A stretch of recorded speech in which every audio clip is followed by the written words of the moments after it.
The town of Berlin. Country charm at the center of Connecticut. Ready? All right. Yeah, I'm good. Okay, get it in order. Okay, welcome everybody to Town Council meeting. Call the meeting to order and start with the Pledge of Allegiance, please.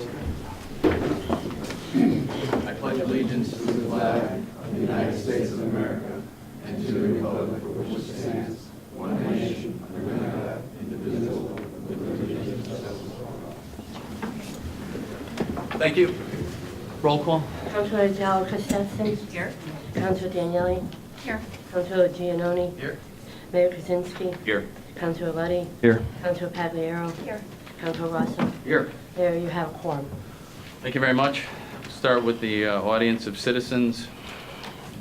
If anyone wants to talk, yes, sir. Sam Lumaglio, 78 Hickory Hill Road. We have a proposal, Mr. Mayor, the Board of Finance, if you want to consider it. We would increase the revenue by $300,000 because we found out today that that money, I guess, has been voted in and it can't be taken away. So if the council agrees not to cut the Board of Finance proposed budget because we feel strong that education should be funded 100% and the town side should be funded, we would vote in to give you that $300,000 to offset those potential cuts that you're going to make, if you would agree with us. I mean, I talked to the board members and they all agreed that as long as we could have a deal that there's no cuts made on either the Board of Education or town side, we could vote in that revenue of $300,000. Since last night's meeting said we should all cooperate, so we figured, hey, we did some research, we talked to the speaker, and the speaker said that they can't take that money away, so why not make a deal? Okay. Think about that. Yeah, think about it. Let us Now, know. you're going to vote it in your own meeting? I don't know how it would work. I think you would have to reject the budget and we have to get together. I mean, how would it work? Yeah, how would that work? Well, since you have the Board of Finance's recommended budget, the only option under the charter that you have would be to reject it and have the joint board. And we can meet Right, tomorrow. because right now, if you approve the recommended budget, it wouldn't include the $300,000 of revenue that Mr. Lemaglio just referenced. The other option, of course, is reduced by line item, which isn't something that would get you that $300,000 into the budget. The only way that $300,000 comes into the budget is if you reject it, and then the joint board, not less than 9 members of the joint board, affirmatively approve a revised budget. Jeff, where does that money go if it doesn't go in the budget? Where does it go? General It's the general fund. And we use the general fund for like shortfalls? It would have to be and appropriated out of the pensions, general fund for shortfalls and pensions and things like that, for right? for whatever. Okay, thank you. I mean, I have some questions on your budget that, is Mr. Delaney? He's coming up shortly. Yeah, okay, I asked him just to give us some information, because, I'm not sure how clear it was to everybody last night. It was late, and, not from you guys, just, well, I have some questions, and we all might have questions. So we'll have to think about that. I just I'm think not- it would be a win-win for everybody. Yeah, it may be, but So we could avoid the cuts on the Board of Education side, and we can still keep that capital that we stored all the cuts we made out of the last budget? We put in the rug, the telephone line, which we felt important. Which they fixed, I believe, It already. was just McGee School. Okay. And I think a police cruiser. But I think that's all you cut last time. Am I correct on that? No, there's more than that. I'll tell you, you put in a van. Yeah, we put in a You put in van. police cruiser and all the police cruiser equipment. Right. You put in the carpet, the Yeah, phone. exactly. Yeah, that's what we did. But we felt, we talked, some of us talked today about it, and we said, well, it could be a win-win, and since people last night said, why don't the board and the council get together and try to make a deal? So we're here and said we're willing to make the deal to avoid any cuts from the Board of Education. Listening to those 2 girls talking, they're heartbreaking. We want to make sure the EIS isn't cut, because it's a valuable program after listening to those 2 girls. And we want to make sure that the town is funded. It's up to you guys. If you want to make the deal, we're ready, and we can meet tomorrow night, and we could also do the mill rate tomorrow night, if you guys know, or Okay, so tomorrow's Wednesday, right? You need 24 hours Thursday, we can notice. meet Thursday, I mean. It can meet Friday, but we can meet Thursday for it. So if you guys want to make a deal, we can do the deal. I'm a little hesitant for I many know you are, reasons. but we can do the deal. I'm here. Well- I was instructed to come here. We have the votes, we can do the deal, and it'll take 10 minutes to do. I've heard that. No, but that had to do about it, I understand. Twice before I heard the same. Yeah, I understand, but we have the money in place, so I why not do the understand that, deal? It's a win-win for the town. Yeah. We'll talk about it with the, when we get to our budget section and, you know, Well, think about it, it's a win-win for the town, and the people last night did I say. thought we had that deal the last time we met jointly. With Thursday? Yes. And No, we- last night was a different No, story. our position that Thursday is. Well, we had no weren't sure. consensus, No really. consensus. I understand that. And we but- weren't sure if that money, because you got to understand, I mean, you're in the same position. The state, we thought maybe the governor could renege on it, and so we were skeptical. We didn't want to hold in the budget. But since the speaker said today that the governor cannot renege on it, that the legislature passed, Okay. so since he told us that today, That's so good to hear. we said, hey, if we can't. Still skeptical, but it's good to hear, yeah. Well, that's what he Take his said. word. No, I get No, it. I mean, Well, yeah. who the hell knows? No, I know, nobody knows. We Who don't the hell know. knows, but he No. did say that they were, that it was part of that the governor signed it and he's not gonna renege on it, so why not use the money?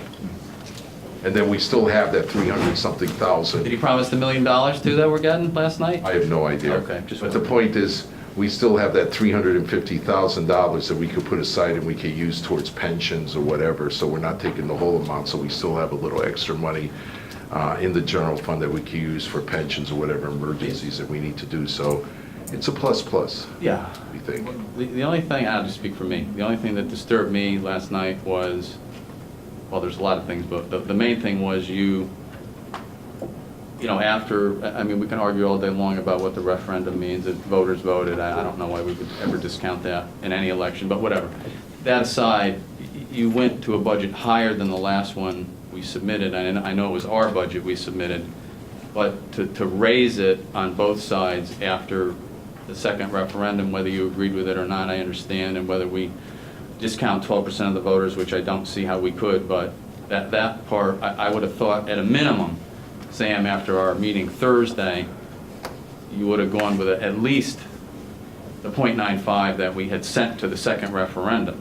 Understanding it was our budget, we Right. had adjusted yours, I But understand if we that. give you, if we agree with the 300,000, you'll get down to the .95. I understand that, So then but there'll be a win-win for you. again, I don't everybody. understand how you discounted the vote. Well, we just, Went higher. you know what, after last night, we had over 200 people there last night. The majority of people wanted to increase the Board of Education and the town side.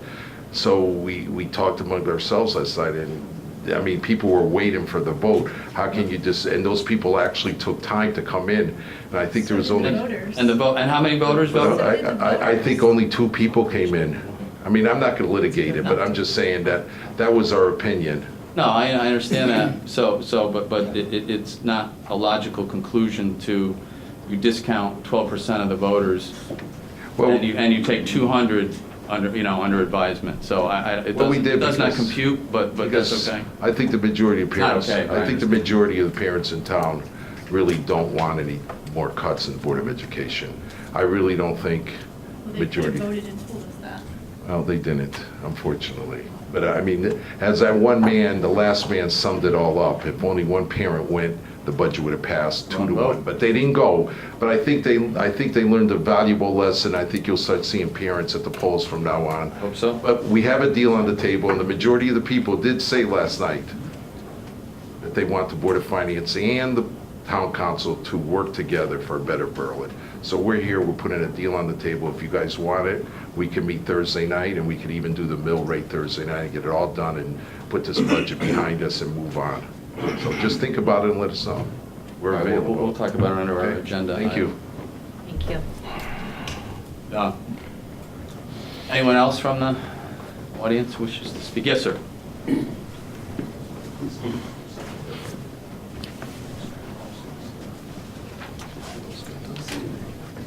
I'm John DeSantis, 104 Ridgewood Lane in town. Hello, sir. I haven't been to one of these things for a long time. And I don't know if what I say is going to change anybody's minds or what you're already thinking of doing. I was at the meeting last night, and I think it's too bad that the amount of misinformation about this whole process caused so many people to be there last night, so emotional, especially about the school budget and the number of people regarding any cuts to senior citizens. My background in looking at the usual Board of Education budgets in the past was that the typical thing that happened is the chairman of the school board and the school board itself would ask for an arm and a leg with the hopes that they got half of that, they'd be satisfied. I was very pleased to see this time around a very reasonable school budget. I did a little bit of homework today, and I calculated, you can correct me if I'm wrong, that it's a 2% increase, even with what was submitted last night. And to me, that's, with all the cuts they've already made to it, I think it's pretty reasonable. So I hope you would consider that as far as keeping the budget as it was submitted last night. On the town side, I'm kind of disappointed. I know it's the first year for the Board of Finance, so people are learning along the way. But it's very difficult just because you put a line item budget online to go through that, take the time to go through that, which a lot of people don't have, and try to figure it all out. There's no summation by the Board of Finance to kind of sum, well, the basic question, I think, to make a citizen to make a decision is, how, and it was said last night, how come you can't have the same budget this year for next year? Well, obviously, we have a cost of living, everybody's budgets go up. But there's no information in any kind of a summary that says, all right, the budget we're submitting is going up X amount, and this is why. From what I could see online today, the town manager submitted an increase on the town side of 16%. And the budget submitted last night is an increase of 8%. So that seems like a lot. I realize some people say that in the past things have been kicked down the road. But there's no explanation and no volunteer from anybody as to why we need an 8% increase. I looked at the budget after the second referendum, and that came out to 5.2% with the reductions that were made. So I don't know if that's the direction you're going, but maybe somewhere along the line somebody could explain why we have an 8% increase on the town side. Thank you. Thanks a lot. Yeah, I hope, we'll have our, when we get to our agenda item, we'll have our finance director here, maybe can answer some of those better than we can. And I heard some people last night too, and I agree with some of, with them, that we can do a better job next year on the town website to put some kind of executive summary, just so it's easier for the voters to understand. And I think the other problem we had, certainly after the second referendum, after we voted the budget to go to the second referendum, we kind of missed the cycle with the paper too. It didn't make it into the Citizen. We couldn't get that out there, even though I know stuff is on the website. So yeah, I think we have to do a better job of getting information out to the voters, no doubt about it. And I think the town website would be the place that at least we can control and start. So, you know, many people ask me, was there a one-page summary or a two-page summary? We've kind of lived this stuff, so we get it after it's pounded into our heads for several months. But for a week or two or a day before the vote, people are looking for information. So we will do a better job next year, I promise, from the Board of Finance. I'm sure Board of Finance agrees, and we agree we'll get something better out there, be available the next day, let's say, or whatever, before the referendums get out there. So yeah, but stick around, we'll have some answers, hopefully, through some questions we have as well, probably tonight. So thank you. Anybody else? Audience of citizens? Yes, sir.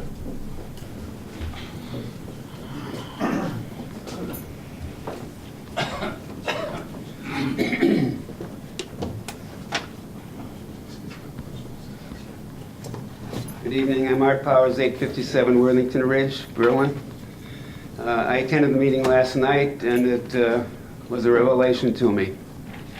The first budget hearing that we had, I don't think we had 30 people there. It was very poorly attended, and the public has no one to blame but themselves for not appearing and asking for the budget to be raised or lowered. I don't think the council had any information to go on as a result of that hearing. It's my heart condition. Art, slow down, Art, slow down.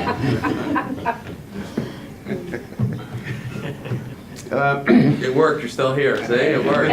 It's my son, that's trouble.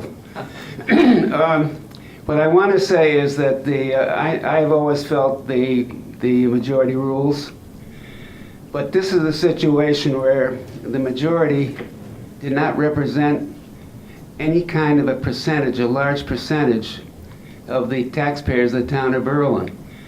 The 12% who voted in favor, 10 or 12% who voted against the budget, control the budget, and the majority was 12% as opposed to what 5 or 6% who were for the budget. I don't look at that as a mandate. A mandate is something much stronger than that. And I was pleased that the Finance Board called another meeting. That made a lot of sense. And we had a crowd, I don't know whether it was 150 or 200, what it was, but it was a substantial crowd. There were senior citizens, there were many senior citizens there. There were people who were for education. There were other people there who were concerned about losing garbage collection and a number of other things. There were many good speakers who spoke in asking for the budgets to be maintained properly, not cut anymore. You're talking about 1.4% versus 1.5% versus 0.95. It's not that big an increase. But I think from what we heard from the public last night, and this was a representative group of people in this town. True, it wasn't a referendum, but it was what we used to have years ago, where we had a town meeting that controlled the budget and an executive board who worked with the Board of Finance. And we had our fights and so on, but when all was said and done, we came up with a pretty solid budget. We didn't have to go back and forth for 2 or 3 meetings. What I'm saying is I believe that what came out of that meeting last night was substantially what the people in this town are looking for. It appeared to me last night that at least 80 to 90% of the people there were supporting the Board of Finance, the Board of Education, and they were hoping to be able to support the council and coming up with a budget which was livable. And I really believe that as a result of that meeting, that we got a much better sounding from the people in this community than we did from the referendum, which most people ignored, much to their own fault. So I'm asking that you take that into consideration. Yes, the majority rules, but in this case, the majority was not a mandate. And I think you saw a mandate last night, which I hope the Board of the Council will consider. Thank you, Art. Anyone else that wishes to speak? Yes, sir.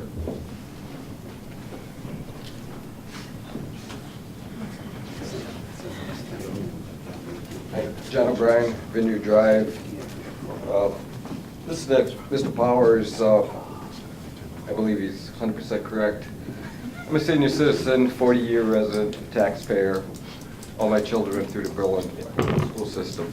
Phenomenal. My grandchildren are also in the Berlin school system. I'm going to recommend no cuts to the Board of Education at all. I'd advise strongly consider the Finance Board's budget proposal of last night. There's enough cuts already to adopt their proposal.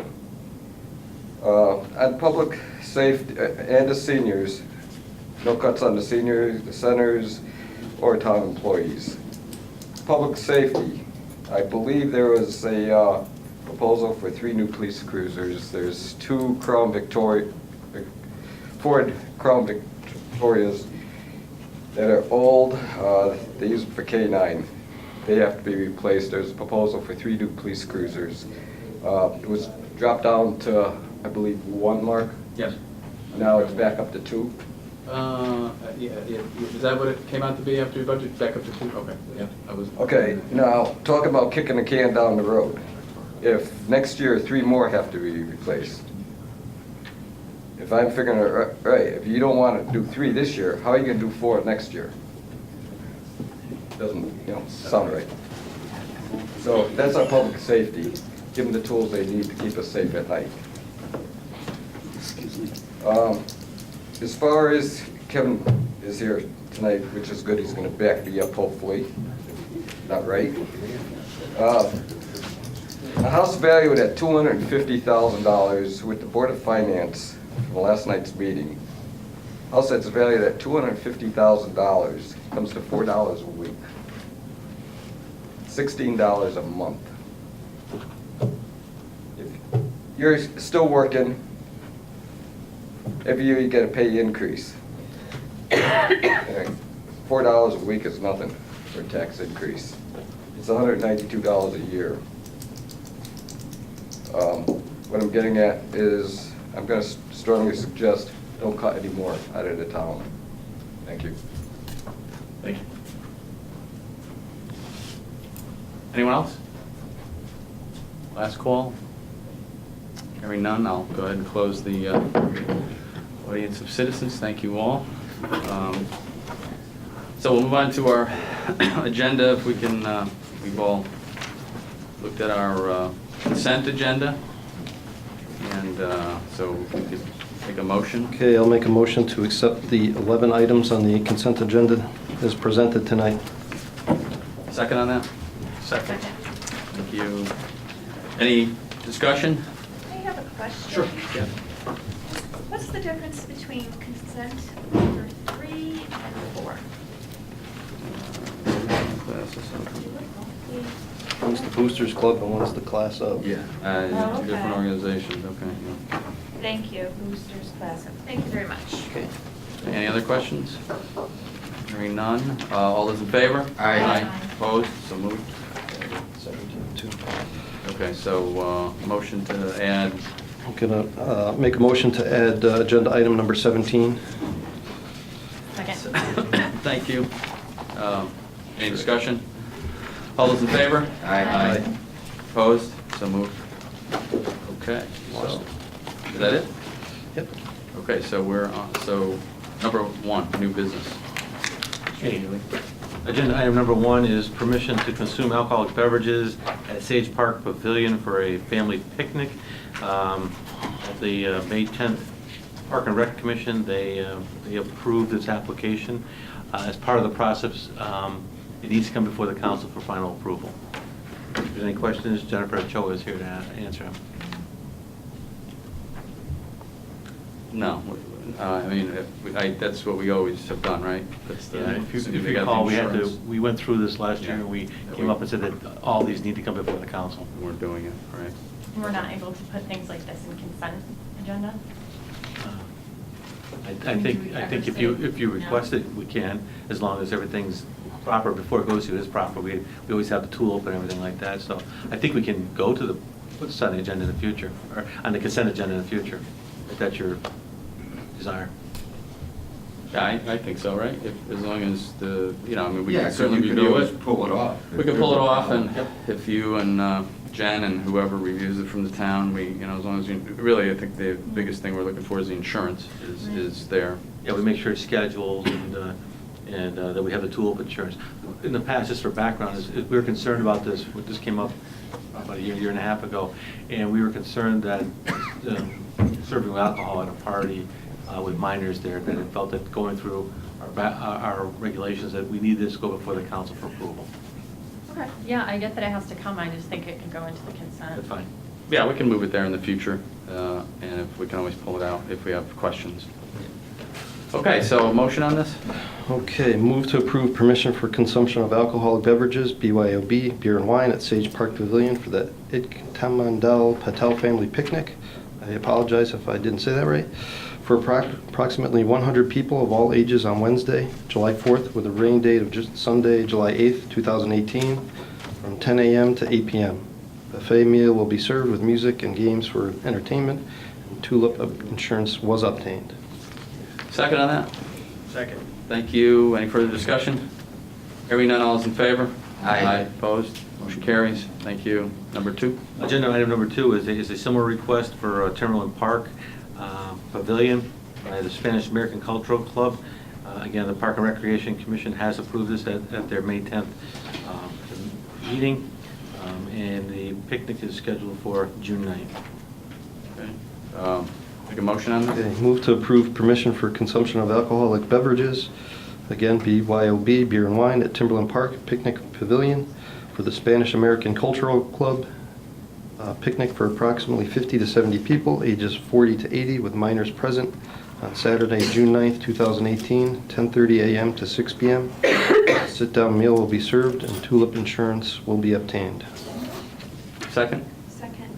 Thank you. I wasn't away this weekend. This looks like fun. It's right in the backyard. Walk over there. Any further discussion? Hearing none, all is in favor? Aye. Opposed? So moved. Agenda item number 3 is an approval of an Eagle Scout project.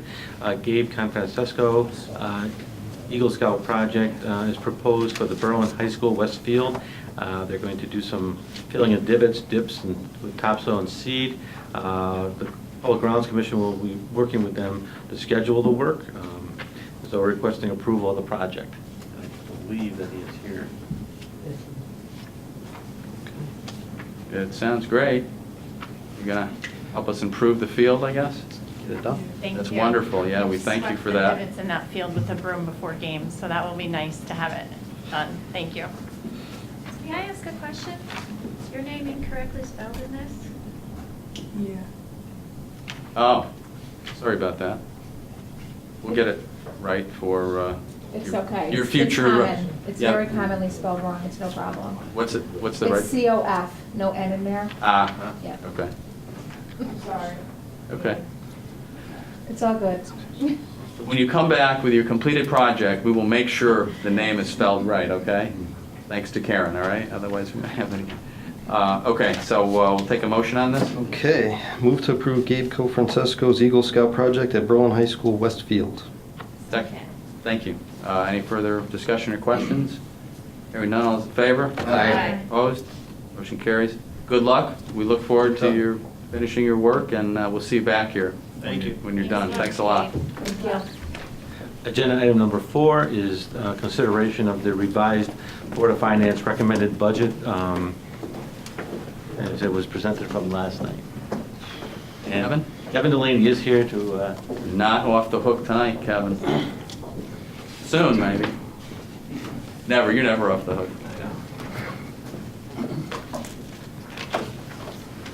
Before I start with all the fun there is for the news later on that Jack can share, just like the last meeting. News is There always... was a request last night for us to secure state funding, and we did get more, so. Hey, that's The always... mayor had asked me to put something together.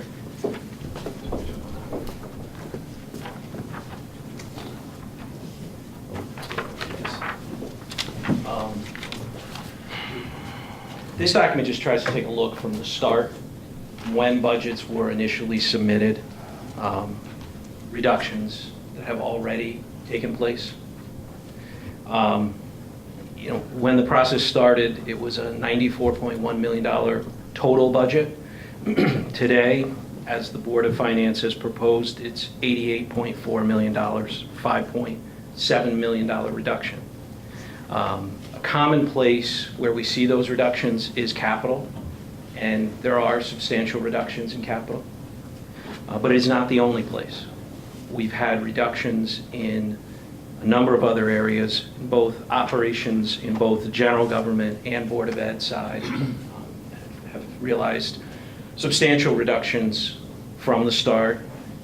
Debt service is backwards a little bit, and that is really analyzing some projects and determining what we can push out. Jack and I have started the conversations about our 10-year plan may have to flatten out to an 11, 12, 13, 14-year plan. We have to make some assessments as to what the town can and is willing to do from a debt service standpoint.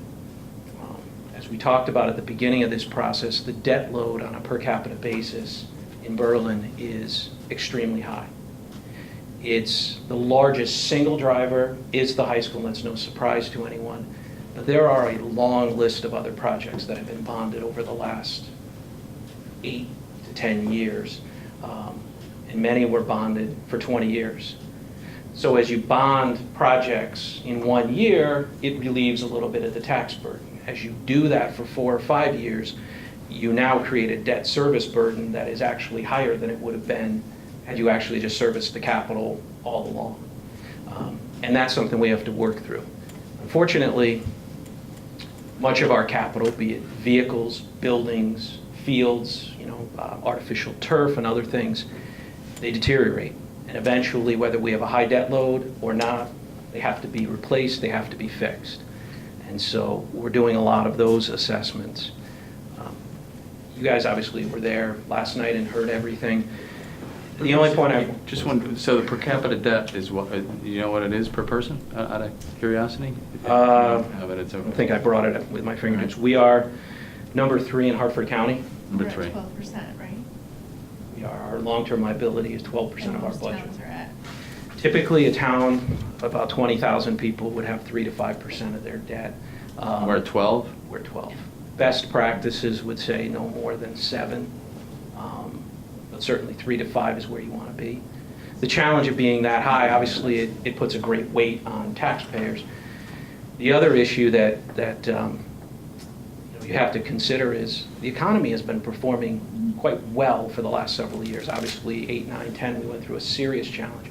We've had several years. It's one of the longest, if not the longest, sustained periods of economic growth that we've had.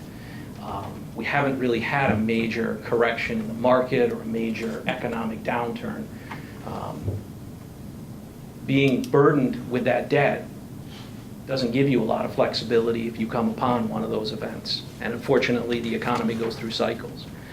So as we look at the plan and the capital and the bonding, that's part of what we're looking at as well, is the town needs to come down, bring that debt load down, so there's flexibility in the event of unforeseen circumstances or just macro issues.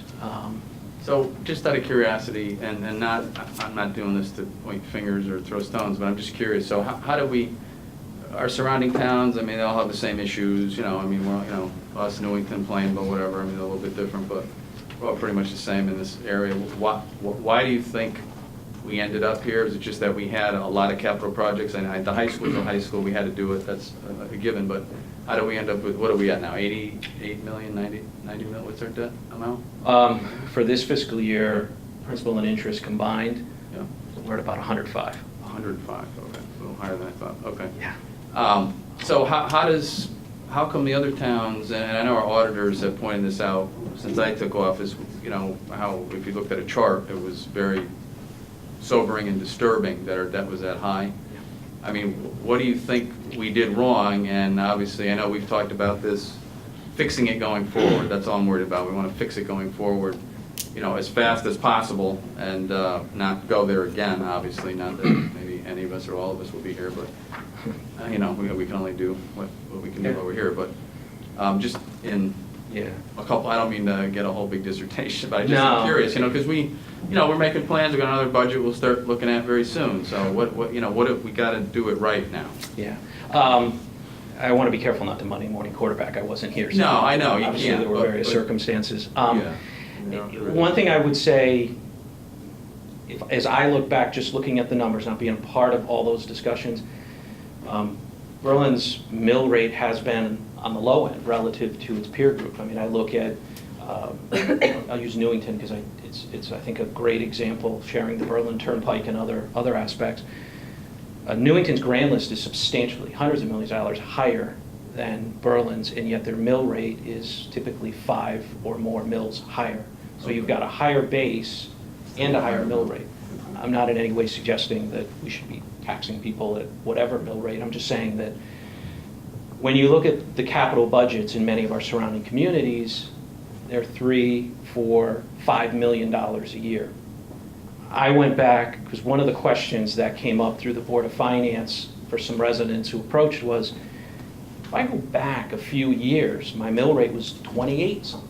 Why are you coming up with 32, 33 mills? If you go back to from FY14 through FY17, the capital spend was between $1 million and $1.3 million, which is on the low end compared to your peer groups. Last year, the capital budget was $98,000. So I know there was a question earlier, why is the town, the general government budget increasing?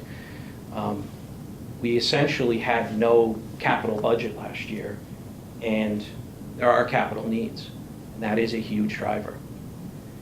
What has happened over the last few years is instead of raising the mill rate, I'll say modestly, I know that's a subjective term, but modestly, to ensure that you're putting $2 million, $3 million into capital, the decision was made to borrow. And you go back 4 or 5 years, we had short-term borrowing at 0.2%. Borrowing made great sense. And there was a 5-year repayment cycle. So you borrow, you would do some work, you pay it off 1/5 a year for 5 years, you paid next to nothing for the money. The latest borrowing we had was just shy of 2%, and those rates are climbing. So what worked 5 years ago in a small dose has been expanded. To have the infrastructure we have here, you have 110 miles of roads. You've got, I believe it's around 40 playing fields. There's 1 million square feet of building space for our facilities group to maintain. You have a fleet of vehicles. You have a 40-person police force. To have $1 million of capital every year makes it almost impossible to maintain that structure. And so you're left to borrow. Now, we've talked about going forward as we try and pay this down, right? That we have we've talked about like a 3, I guess the 5-year window that the debt payments keep rising, correct? They went up this year, they went up last year from the year before, they'll go up next year, and they'll go up for how many more years, the debt payments? Well, they'll continue to go up probably 3 to 5 more years, but we need to bend the curve. The first thing that's going to be a relief for the community is that the closed pension plan, so basically no new members have been involved since the police agreed to move to a defined contribution plan in 2000. We still have a substantial liability, but we are about 3 to 4 years out from either paying out the lump sums or at least funding it at a reasonable level. That will be the first piece that comes off. That's $1.6 million in this budget.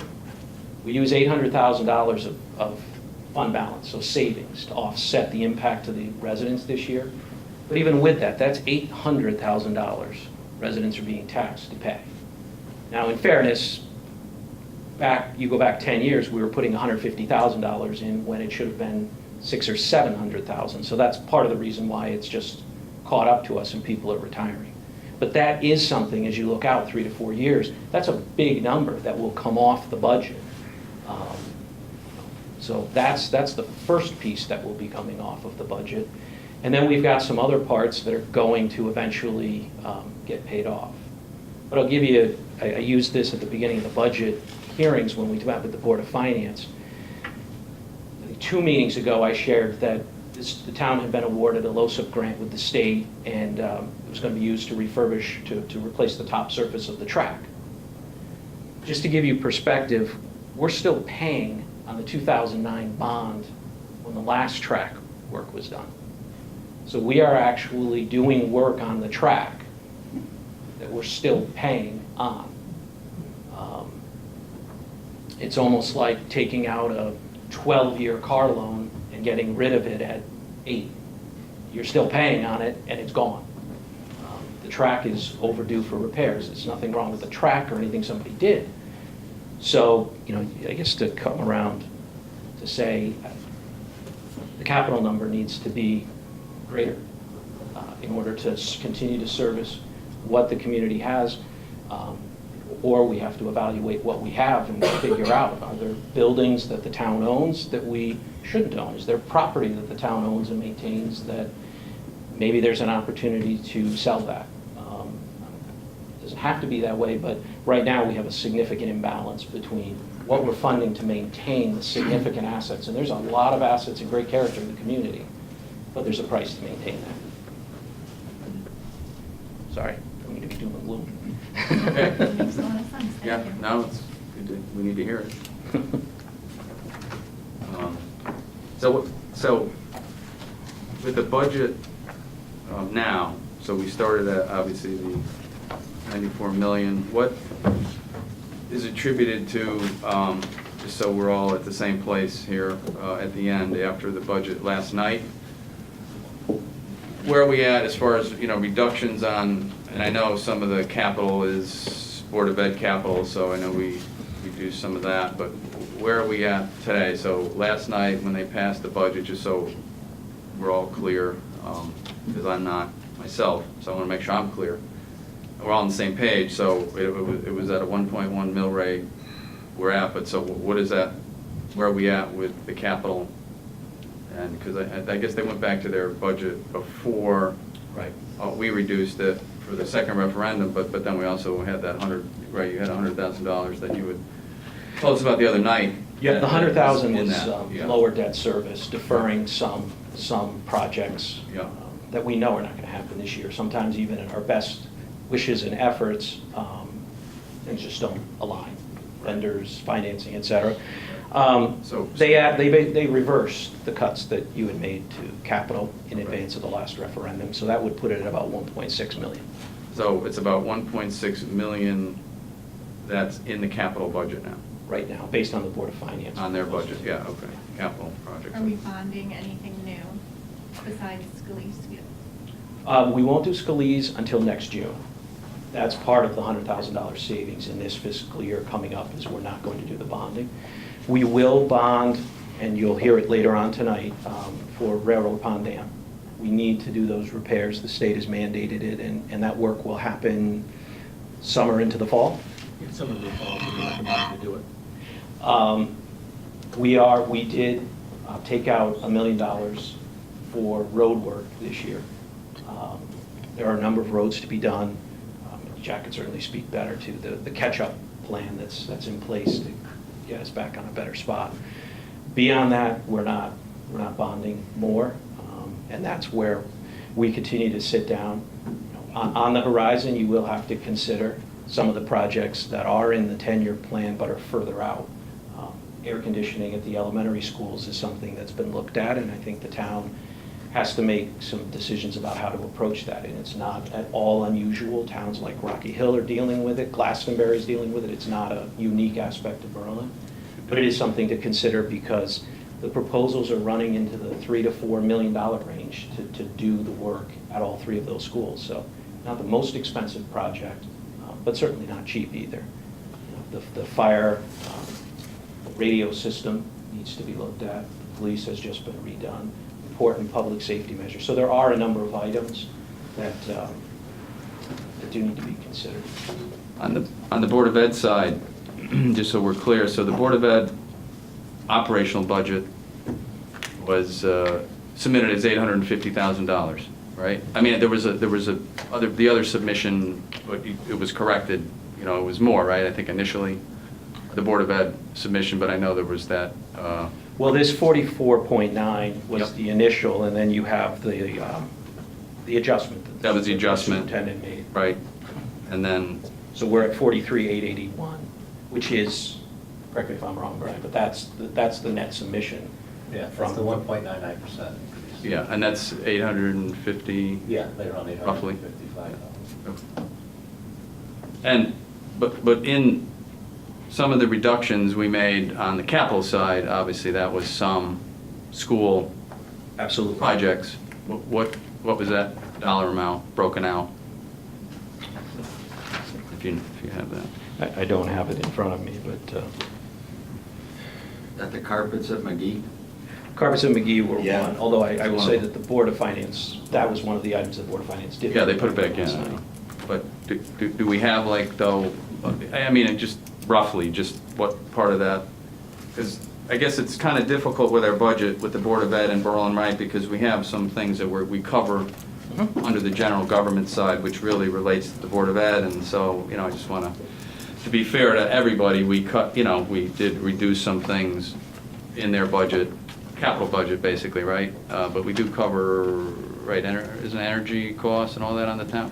That's all on the town side, right? Yes, electricity is. Sometimes the budget's a little misleading on who's paying for what, but, Board of Ed or the town, but I guess it's all the same pot ultimately in the end anyway. But, so, do we have any rough estimate on what the Board of Ed capital projects were? Just for reference sake, so we can see what reductions were taken on their capital projects? Roughly. And Brian, if you know off the top of your head, that's fine. I'm just looking for a rough number, just so I can put it all in perspective for everybody, that's all.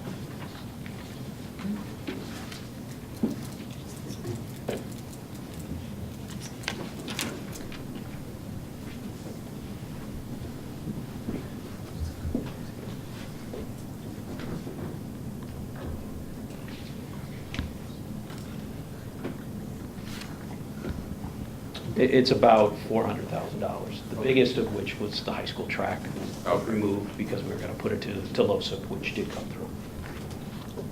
So for 400,000, that's in that 1.6 million, that was in the 5.7 million reduction.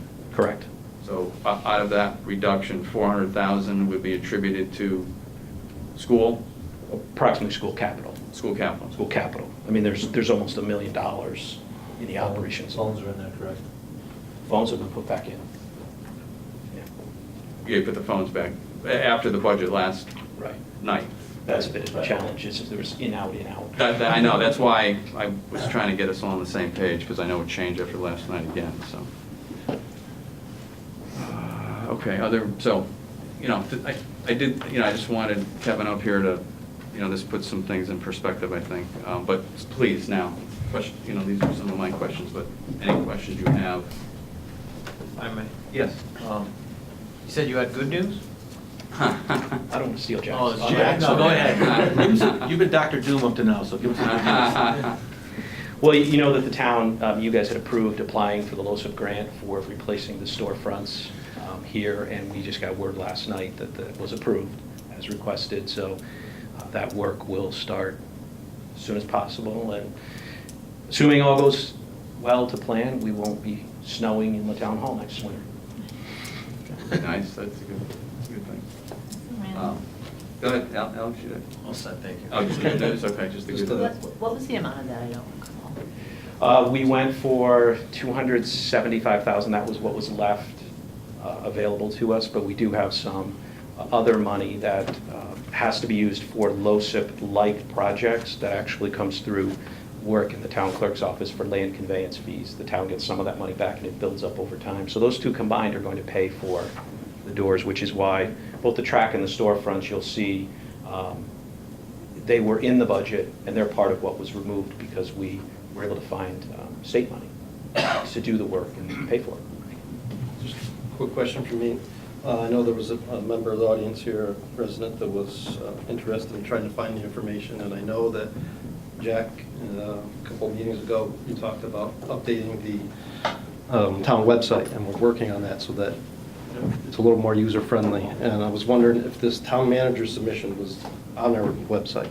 It is on the It's on there, website. and it's hard to find, and I understand that. Things like that are hard to find, but to answer the gentleman's question, there is a budget summary page here, page 9, that has the breakdown of the increases in the budget. And, the other thing that I keep referring to is the debt load chart on page 95. That is in there, okay? This shows you where we are, where we're in 2019, and we're still climbing up.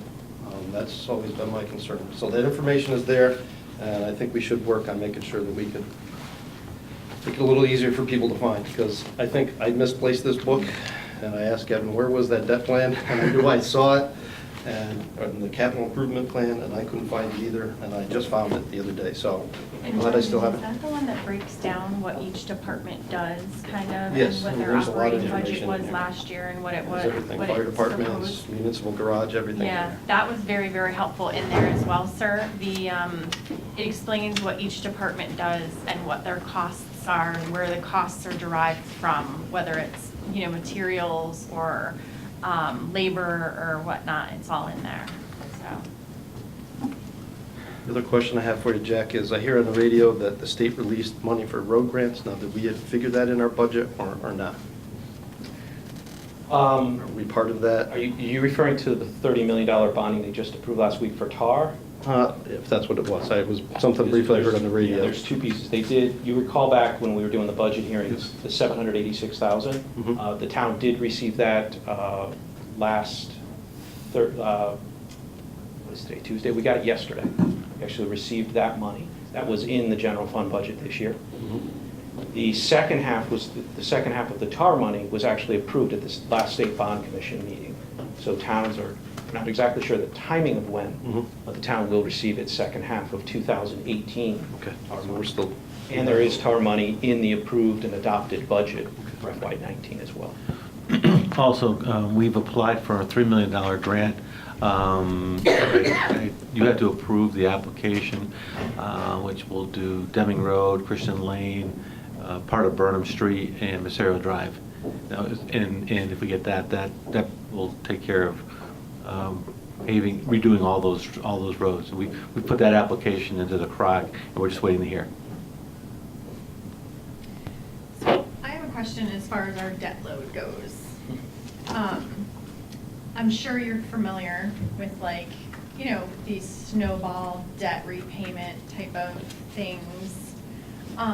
Would we be wise as a town, when we set our budget and we have a budget that we feel that we can handle and that the town can handle, when we end up finding money, like that money that Mr. Lamaglia was speaking about, when we find something like that and we already have a plan that we think that plan is gonna work, would it be wise for us as a town to take that kind of found money and put it down on our debt?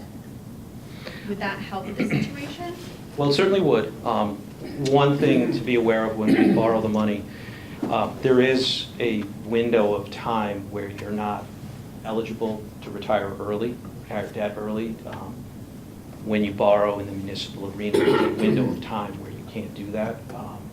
Even if you wanted to refinance your debt, if you're within that window, essentially what happens is the money gets put in an escrow bank account and then it gets paid down. So if we're in that window, which for much of our debt we are, we could put it in a debt service fund, and then when it comes to budget time, instead of asking taxpayers to pay, money could be transferred out of the debt service to be used to pay the debt. So in effect, you would be doing that, but you just continue to service it until that time when you're actually able to buy the bonds back early. I think the plan, at least from conversations with the Board of Finance at this point, is our first priority will be to deal with a very poorly funded pension plan. Just so I think everybody's aware, but the unique feature of the defined benefit plan here is that people at the time of retirement can annuitize or get a monthly check, or they can choose to take a lump sum of that value. So that's a massive cash flow challenge. So we are just shy of 3% funded in that plan. So as people knock on the door and ask for the money, we don't have a great deal of it. We put just shy of $1.5 million in the budget last year, and we have used every last penny of that. But the good news is we are down from when we started with 17 people in the plan, we are now down to 13 people in the plan. So we continue to have fewer and fewer active members of the plan. But I think that would be the first place to look, would be trying to shore up the pension plan. And then the next step, I think, would be looking at short-term debt, which we typically pay off over 5 years. We could pay that off earlier, and there's no risk there. And then looking at the longer-term debt. We could also balance that against reducing new borrowing, so continue to pay on the debt, and then instead of borrowing, use that found money as you termed it, to pay for something rather than borrow it. That helps answer your question or not. No, it does. It does. Thank you. Other questions? Thank you, I think. I'll just reinforce what Sam said, because I did have the same conversation with the speaker last night, who did point out that for this year coming up, the money is embedded in the legislation to receive that money. There's always the concern about holdbacks going forward is what the governor last week vetoed, and now the legislature has to decide whether they want to pursue an override. And the Board of Ed changed from the other night, right, with the letter from Speaker Simowitz, right? It changed. Remember, we read that we're all going to add in that $72,000, but now that is different. Could you just Well, if you explain that? recall, when we were talking, there were two numbers, and I wasn't sure. I know the vice chairman of the Board of Finance had tried as well to reach out, and we weren't getting direct guidance on how to interpret the governor's holdbacks. So the legislature passed a budget, and on November 17th last year, the governor, he was mandated to find savings, and he found it, 90 million of it, by reducing state aid, which cost the town about $600,000. So the question becomes, when you think about the MBR formula, you essentially have to spend the same as you spend the same next year as you did this year, plus growth in ECS. Well, if you start with a lower number, the growth is much higher.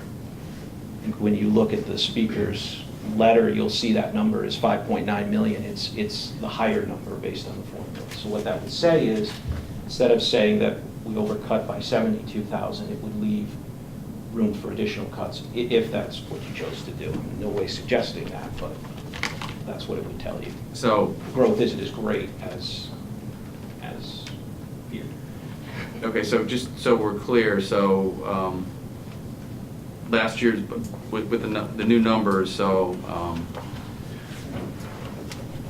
and Brian, don't get nervous, we're not talking about that, but just $850,000, what is the minimum, just so we didn't get into that penalty phase that you talked about the other night, if we didn't add the 72,000 in?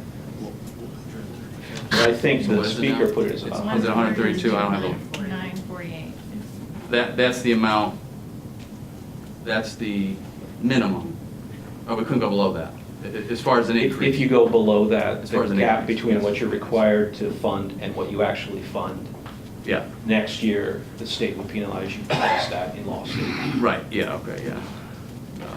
Okay, just to clear that up, because I know that, the problem we do have, unfortunately, that these things change, well, they changed daily sometimes with the state, when we're tied to the state, so it's a problem for all of us to get to this final point. So I know it's sometimes cumbersome and it takes us a long time to get here, but sometimes maybe it's good it took some time because we have some more information that we didn't even have a week ago if we made a decision that changed already. So, thank you for that. I don't want to put you on the spot, Brian, but I'm gonna. Just a couple, if you would mind, I just have a couple questions. We kind of talked about it a little bit on the phone before we knew what the Board of Ed was, what the Board of Finance would do, and I understand we didn't have that number, but, so the main thing I think we talked about was, and I know we're all concerned with, the whole town's concerned with it because it goes on in the news, is school security. And just, we were talking about the vestibules, we know we had some issues with that, and I think you relayed to me, I know I really haven't talked to Jack about it, I really just talked to you about it, and we had information, right, that we were having problems doing all four. So, yeah, so just because that's all part of the budget too, and I know there's a shortfall with that, right? There was a shortfall. Yeah, that's on the agenda for your approval tonight. Okay, tonight, but I just want to know how that plays into, because, the budget's the budget. And then we talked about, because you and I and the whole town, we're all concerned, the whole council, everybody, with, armed officers at the 3 elementary schools. I think, in light of what is going on in society, we have to do that. There's no choice with that, I think. Just from recent events, we see that at one of the schools that was the most progressive, the officer, although he got shot himself, was able to stop more. Unfortunately, still people lost their lives even with somebody there, which is amazing, but, at least it's another thing we have to protect ourselves with. So your budget as it stands now, with the fully funded, let's just use that for now. How do we pay, you know, I mean, I want to do it, I know you do, that's the basis of our conversation, really. And I know the council does, we all want to do it. I mean, it's not even a question of wanting to do it, we all want to do it soon. So this coming fall, let's say, or as soon as we can get it in place, you know, recognizing it's a new program, and I understand it's not going to be done with the snap of fingers, but where would that money come from? Well, we talked about the end of the year savings. I need to Yeah, remind you're gonna have to come up, them. Brian, I'm sorry, yeah, I just wanna, you know, we gotta get all the facts on the table before we make a very important decision like this. So, thanks, Brian. You're welcome. Superintendent. I'm sorry I didn't ask you, but. That's fine. We talked about if there were end of the year savings. Yeah. My concern and the board chair's concern, I did speak to Matt Tenz, the board chair, is that if there are end of the year savings and we use those monies would roll into next year's budget. So now it's how do you sustain those positions given the budget that we currently have? So if that's actually a budget increase above the 1.99% Yeah. to maintain those positions. The one position that we did have in, and it wasn't in our original budget, that we did talk to the Board of Finance about, was a security director, where that person would be stationed, or their home base would be at one of the elementary schools, but they would oversee the security and safety of the entire district. I'm not a security expert, the principals aren't security experts, yet that is our primary responsibility even before education. So to have someone who has that expertise, we thought would be very beneficial to the safety of the community, and especially the students. So the other two positions we spoke of is potentially having a retired police officer that would be armed at the other two elementary schools. But the concern moving forward is, you know, given the nature of this budget, which, you know, we've already talked about, and we had our conversation about it being responsible and, you know, looking at it from a different lens as far as where the cuts were made previously and across the board. When we have these positions, when we go to next year, okay, well, here's the budget cut, now how do we fund these? So we're actually lowering our budget by, if we do have the money at the end of the year, we're actually lowering our budget for the next year. And that's what we talked about, some reassurance that, you know, those would be funded moving forward. If we could fund them for this first year with end of the year funds, you know, that would be great because it wouldn't raise the mill and we could move forward. But it's looking down the line because we're not going to want to remove these positions once we have them, obviously. Right. And I would hope, and I know we talk, and you know, we'll have whole nother discussion about this after the budget's over, because I think it's that, you know, it should be number one on everybody's list, certainly on the council's list, that we look at some of these programs that are, you know, we heard from the police chief, and we understand the school resource officer, although they're at McGee and the high school, they're, you know, it's very expensive for the town to have a police officer there. So I think most of the town, a lot of the towns, Newington is one that we talked about, right, that went to retired officers that are certified and you know, be a little bit less in pay and benefits. Well, most high schools still have an SRO. Right. They still have a school. Well, we keep them at the high school Right, and at the high McGee, school. yeah. But as far as at the elementary schools, a lot of towns have gone to security, typically retired police officers. Some are armed, some are not armed. Yeah. A lot of districts have moved that way after 9/11. Right. Farmington, for instance, every building has a security person. Are Newington they armed in Farmington? I don't think they're armed in Farmington. Newington has a security director as well as security in each building. If you go to many of the schools are now moving to a security system where you would present, currently we're having everyone present their license, and that license is kept in the office while you're in the building. But many districts have actually some sort of background check where the license is scanned through and a quick background check is given anyone that enters the building. And that is a system that we would look to, you know, if there were end of the year monies, that we would look to purchase something like that in each building. It just gives us some idea of who's in the building, and if there is an issue with that person, you know, it doesn't show everything, but it's more than what we're currently doing. Okay. And that, yeah, our discussion was the extra money at the end of the year, that I would imagine the whole council would agree that, you know, I would hope, we'll agree to, you know, use that. And I know we didn't get there yet, but I just, you know. I'm working on it. I've had I an know. interim business manager for 6 days, so Yeah, I I'm know. hoping we get I through this. know you're working on it, but it's that important. I mean, it's horrible what's going on out there, but so we have to do the best we can with, you know, and I think, unfortunately, armed officers, which is horrible. We've got to resort to that at all our schools in the whole country now, but that's just, I guess that's the world we're living in, so.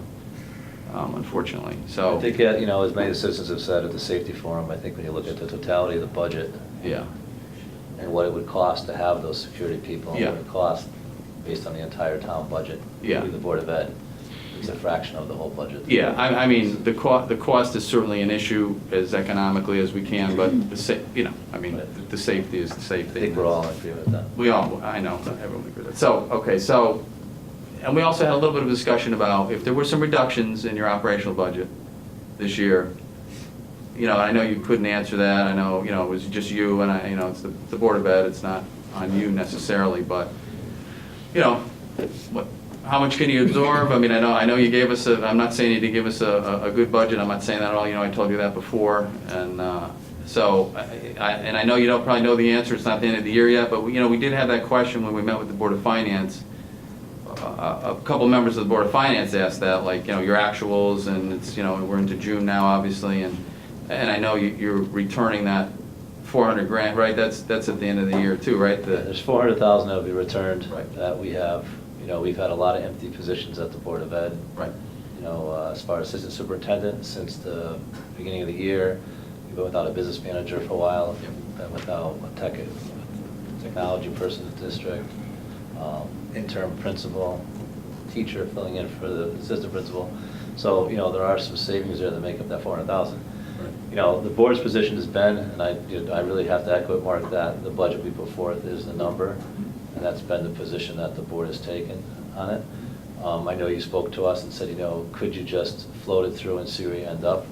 I think the concern, unlike the town, is that we don't have the additional funds, so should we come to a shortfall, where do we go? So we come back to you, the same people that are setting our budget, and say we need some money, to make up. And then the question might be, well, why didn't you do this, why didn't you do that? And then it's scrutiny of what we did, not a question of, yeah, it's here for you, So, I think the reassurance needs to go both ways. We do not have any extra placements or outplacements for a student. I mean, you heard from ESS last night, 1 or 2 or 3 of those students being outplaced could take all of the ESS money be gone at that point. We have no control over that. Someone moving into the district or someone requiring an outplacement, by law, we are mandated to provide it and find those funds. There's no extra money built into the budget. We used to build in 2 outplacements, somewhere around 150 to 180,000. That's no longer there. It's not. Is the Board of Ed, going forward, I'm sure you are, I think we heard with our debt load and different things, it's going to be difficult for a few years, even though we all know we're going to get tax increases. There's no way around it, but, facilities or other issues, I assume you guys are doing what the town is doing with buildings or facilities or whatever we can do to economize the best we can. I'm not saying you're not, I'm sure you're doing that. I know you've talked about different plans and.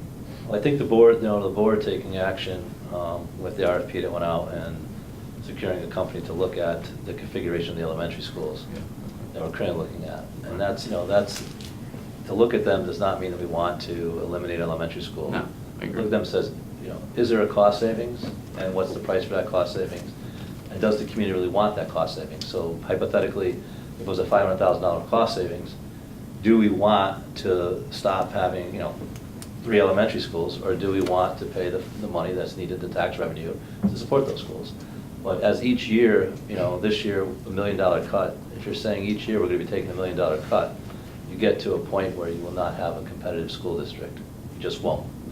And, we're close to that. I mean, to talk about being funded at, MBR, I don't think in my 25 years in district, that's, how, and I know you can argue, well, it's per pupil, but, to be funded at that level, which is where we thought we were, and I understand the numbers you were looking at based on what Joe Arsenowitz gave, and that 400,000 is really the difference in whether we hit MBR or not. So, I mean, to ask me, could there be potential savings in there? Yes. Yeah. Ask me if it's going to be hundreds of $1,000s, Mark.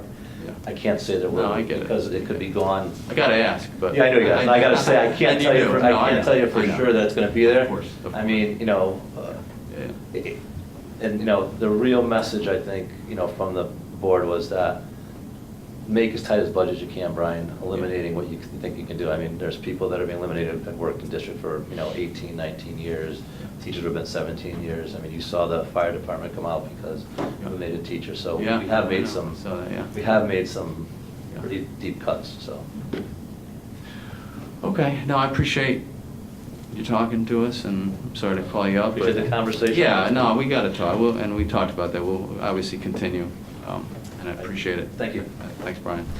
Okay, so, unless you guys have anything else to add, anybody, and based upon what Mr. Lomagno told us, I just think, I would like, I know we have a time frame, but I don't think it's fair to us, to the council, with what went on last night as far as the public hearing, with the input we heard, with the budget changing, now with Mr. Lomagno's offer, that we at least have a day or two to at least digest some of this. If we have more questions, I'm sorry. We can't just make this important decision 24 hours ago, less than 24 hours ago.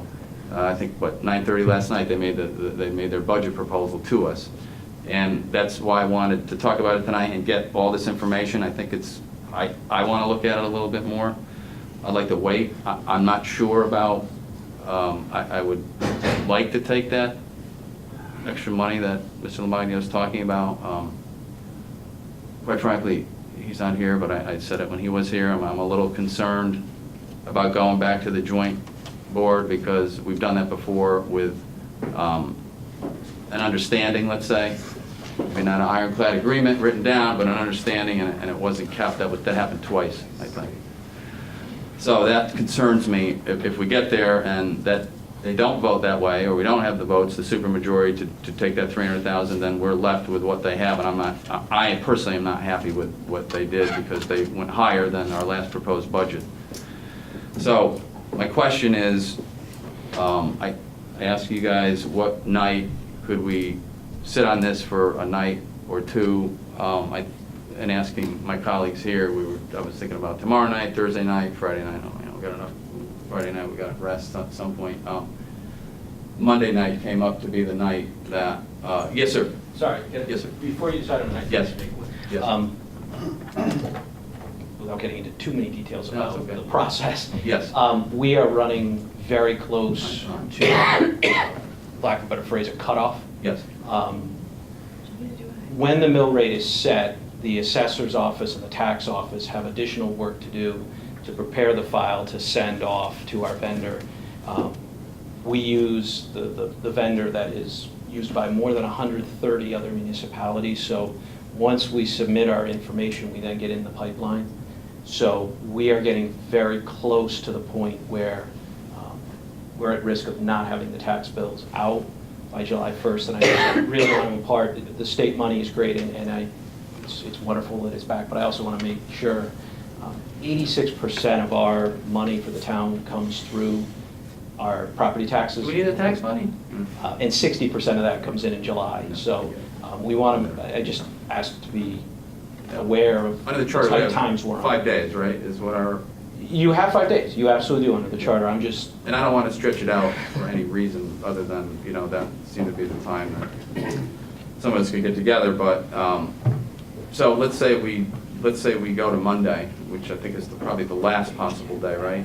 We're at with the 5 days, right? Would that be right if the budget got passed with? Is that 6? Is that what the Board of Finance use, business days? We use them business days. So we're good, right? And so that would be the last possible day, whether we do the joint session or whether we just come together as a council and make a decision. I mean, it would be by charter. I'm just saying. That would be the day. You would have it.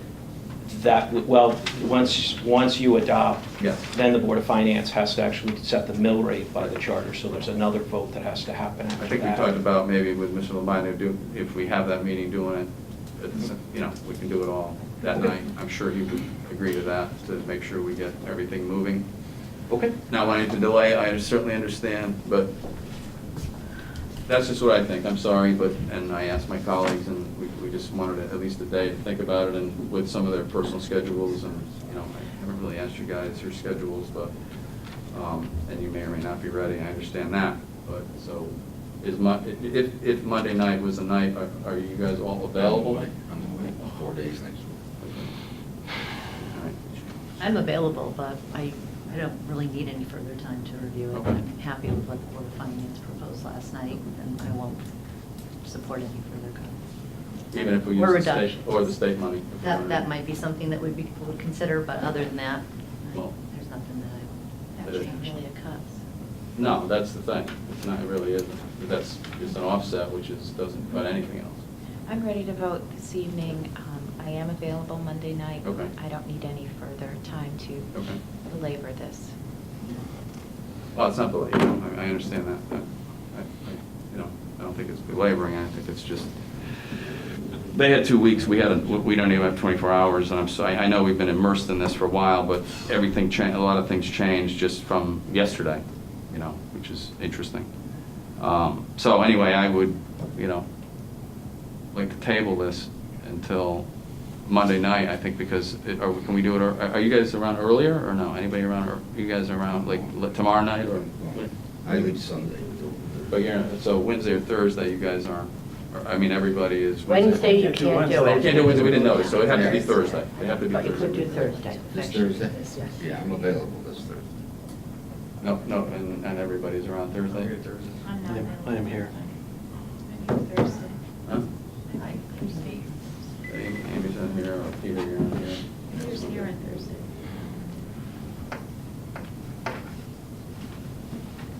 I would just wait till Monday. We got a notice, all right? What's the earliest we can notice it'll be for Thursday? As long as I have 24 hours, we can do a special meeting. Yeah. Kevin, which would be better, Thursday or Monday? Which would be better? For us to meet. Thursday would be better, because the sooner we have the information, the greater the likelihood is that we'll be able to complete the work and get the bills out on time. Right.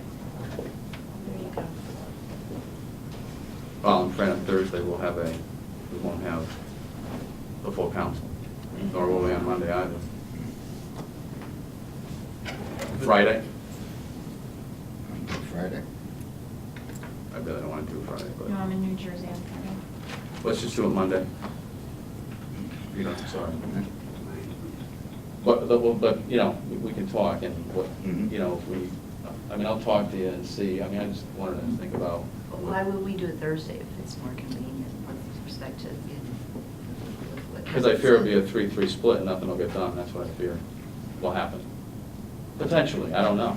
I mean, I think we're probably all on the same page with, I'm happy to use, and that's why I was so disturbed last night. I really thought the Board of Finance, I know we didn't have a consensus that Thursday night we met, but I think all of us, why wouldn't we have used, you know, I don't know why their budget didn't include at least 300 grand from that extra state money, which caused no further reductions.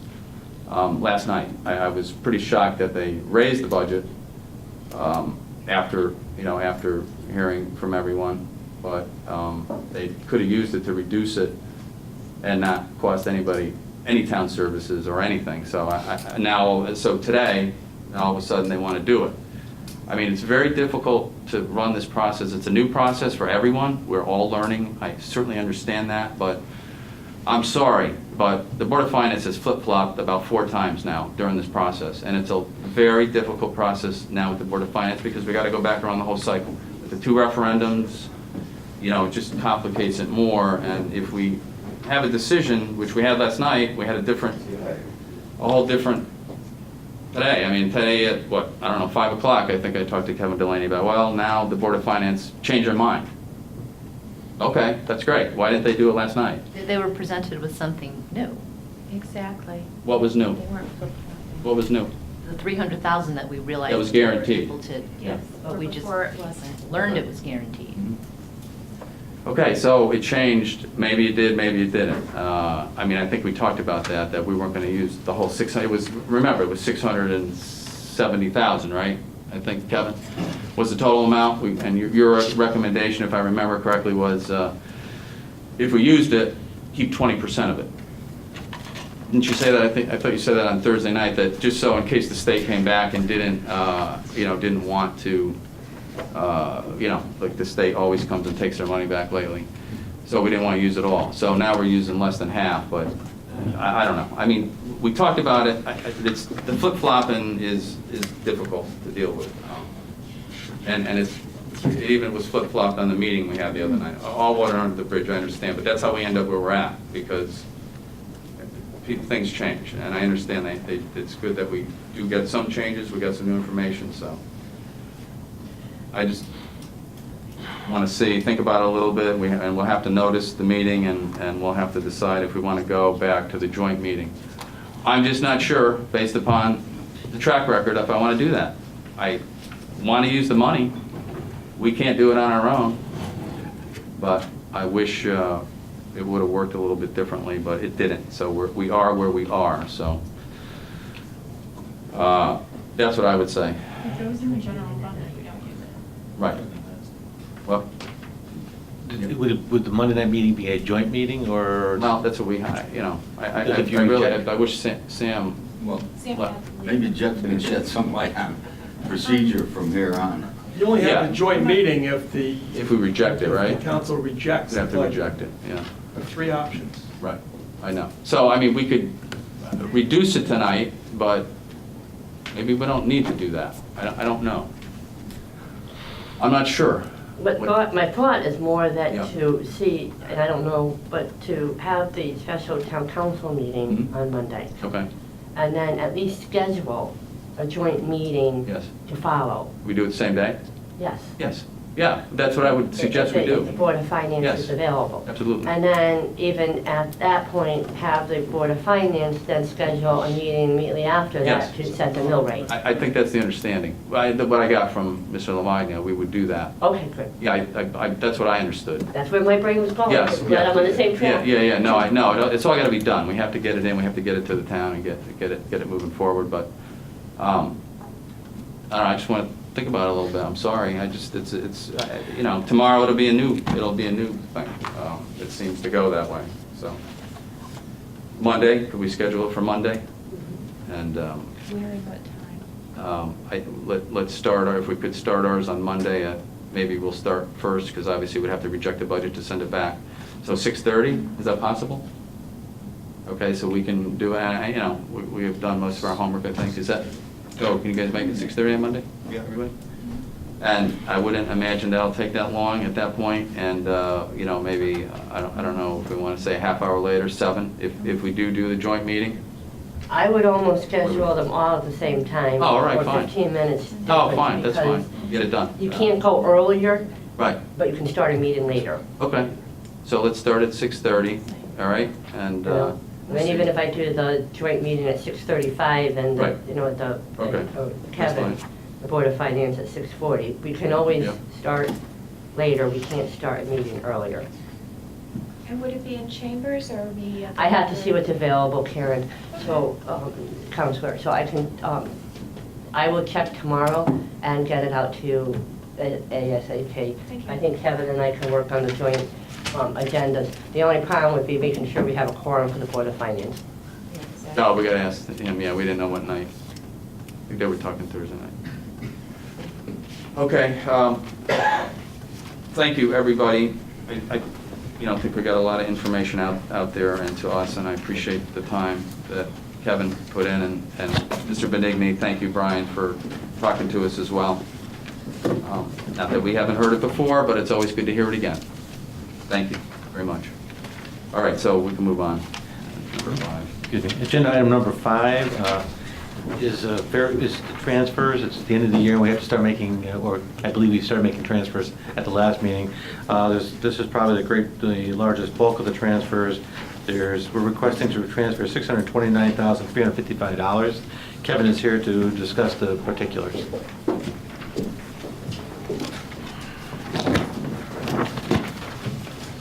The good news train continues. So throughout the year, sometimes expenditures come in a little higher than expected. We hold the line as tight as possible throughout the year across the budget in anticipation that some unexpected items or things just won't materialize as expected. So what you have, there was a spreadsheet that was included outlining the various items. The 3 biggest areas where we've experienced overages are in electricity, legal, and unemployment. There are a few others in here, but those are the three big areas. I'll start from the lowest one up, unemployment. We had a couple of folks who were on the higher end of the pay scale, who are unemployed, who applied, and in spite of efforts to object, the town was not successful, and so therefore we incurred a little bit higher than expected unemployment costs this year. From a legal standpoint, we've had a number of matters. It will fall under the Corporation Counsel Department, but to be clear, it's not Corporation Counsel. There's really three parts to that budget. There's Corporation Counsel, as we have. There's a monthly retainer that's set, and that is what we expected. The probate court that we share with New Britain, and those costs are coming in as expected. And then the third piece is outside legal help. So it's legal help generally on labor matters.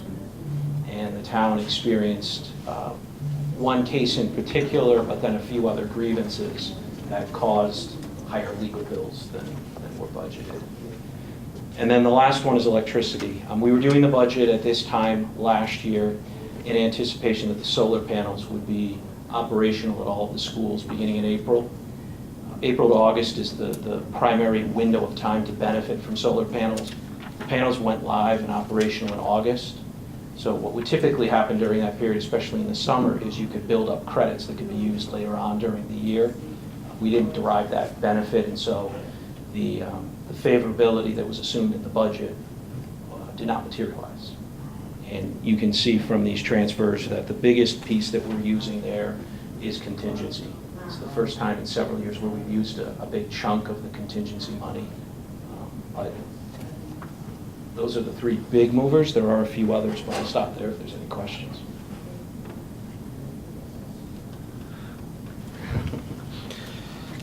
Always going to be extra cost. I guess the only other point I would make is this is moving money within the budget. This is not new money coming in. It's just moving money around within the budget.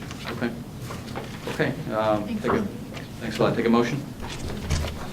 Move to transfer $629,355 as detailed on the accompanying spreadsheet to cover higher than budgeted expenditures and identified accounts. Second on that? Second. Thank you. Any further discussion? Hearing none, all those in favor? Aye. Opposed? Motion carries. Thank you. 6. Agenda item number 6, electronic media policy. We've been updating you that we are working on a website, updating the town website, and as part of that, we are going to launch a Berlin Facebook page for the town. Jenna Cho has been working on this, and as part of that, she's developed an electronic media policy, working with our attorneys Kevin Roy and Jeff D'Onofrio, also with Denise Parsons and Barbara Sagan. And so she's here tonight to present the electronic media policy for your approval. Hey, Jen. Hi. So it was part of your agenda packet, and I'm not gonna go through everything. Kate and I reached out to a couple other towns to get samples of we started with just a social media policy, then we changed it to an electronic media policy to talk about computer usage as well. So we think we kind of covered anything based on a couple of samples we took from other towns that we found good ideas for, and we think just before we launch a Facebook account, because we have staff that might be, posting on it, or if I'm not around, there's going to be another administrator that I work with, to make sure it's in place for all staff before we launch the Facebook page, which I'm ready to do pending an email setup, which I would do tomorrow if this gets approved, and by the end of the week, hopefully. There'll be one administrator at a time. For now, I'll be the only administrator. We have one other person in mind that once I get it started, I'll sit with them and train them for, when I go on vacation and everything, but I think it'll be good to have 2 people moving forward on it. Yeah, that's what I was thinking. Okay. And it's not associated with my work email. It's going to be a separate town email for Facebook only, so. We didn't have a policy, right? Do we have any policy? We had an old electronic media policy that was in the 2002 employee handbook, personnel handbook. A couple things have changed since 2001 maybe, right? Just a little. Yeah. Okay. All right. You guys have any questions before we make a motion? Jeff, do you need to review this? Right? I did You review did? it. You're okay Yep. with it? Yep. Okay. Good. All Okay, right. let's take a motion. Move to adopt the electronic media policy.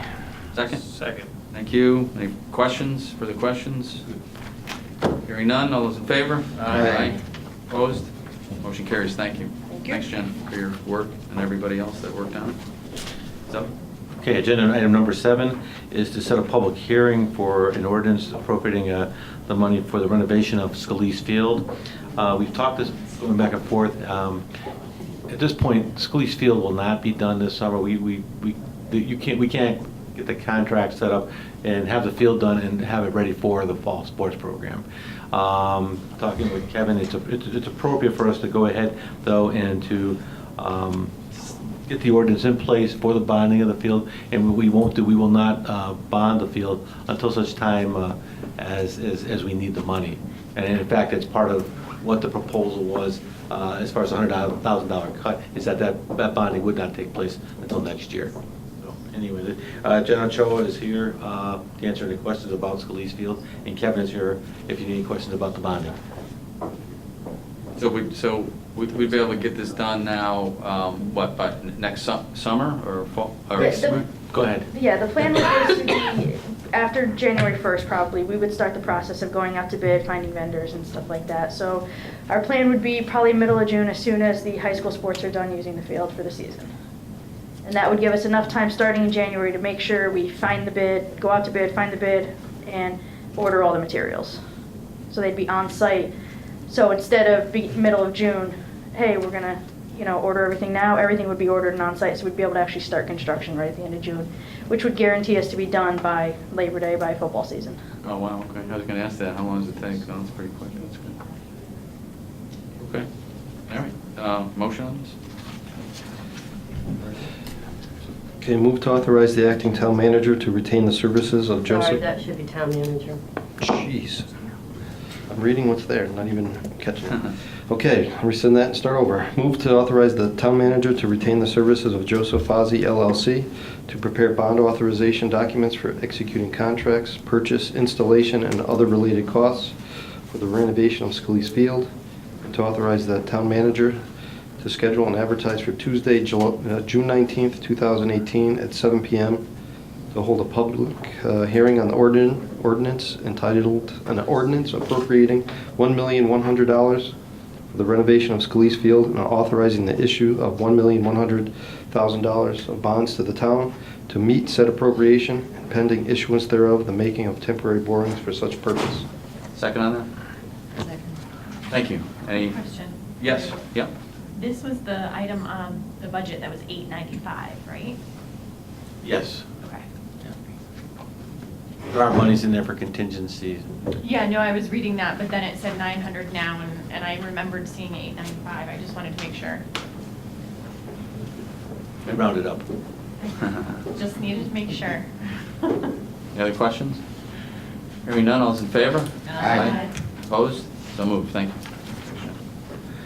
Agenda item number 8, this is for public grounds. Each year we go out for a fencing bid and set contractor. I guess it's every year, every few years. We do a lot of repair and fencing each year for the fields. We have to make sure the fencing is safe.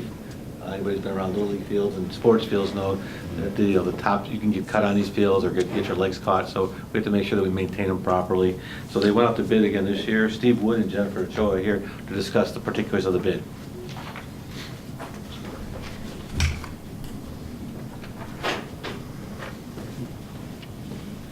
How's it going?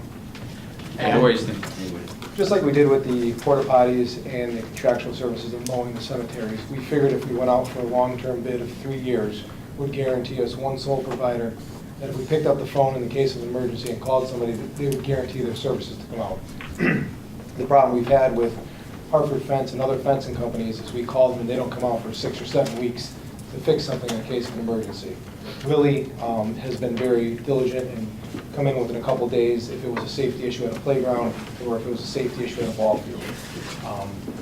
We just figured this is the easiest way to move forward, especially with the cost of steel and how expensive it is now to install fence. It guarantees us and locks us in for 3 years, no matter how much the fencing goes, the steel goes up, or the product goes up, we'll have the same flat price. With the tariffs being implemented, he might have made a mistake on that, but whatever. Whatever his decision. Good. that's great for the town. Okay, take a motion on this? Okay, move to authorize the town manager, Jack Healy, to enter into a contract with the sole bidder, New Britain Fence, for the repairs and maintenance of the town fencing from July 1st, 2018 through June 30th, 2021. Second on that? Second. Thank you. Any questions? None, all those in favor? Aye. Opposed? Thank you. Moved. Thank you. Agenda item number 9 is for transfers within the Berlin Water Control budget for power consumption. The power consumption bill is higher than was originally budgeted, and we need to make a transfer to balance the increased cost. Ray Jerem is here to discuss the budget change.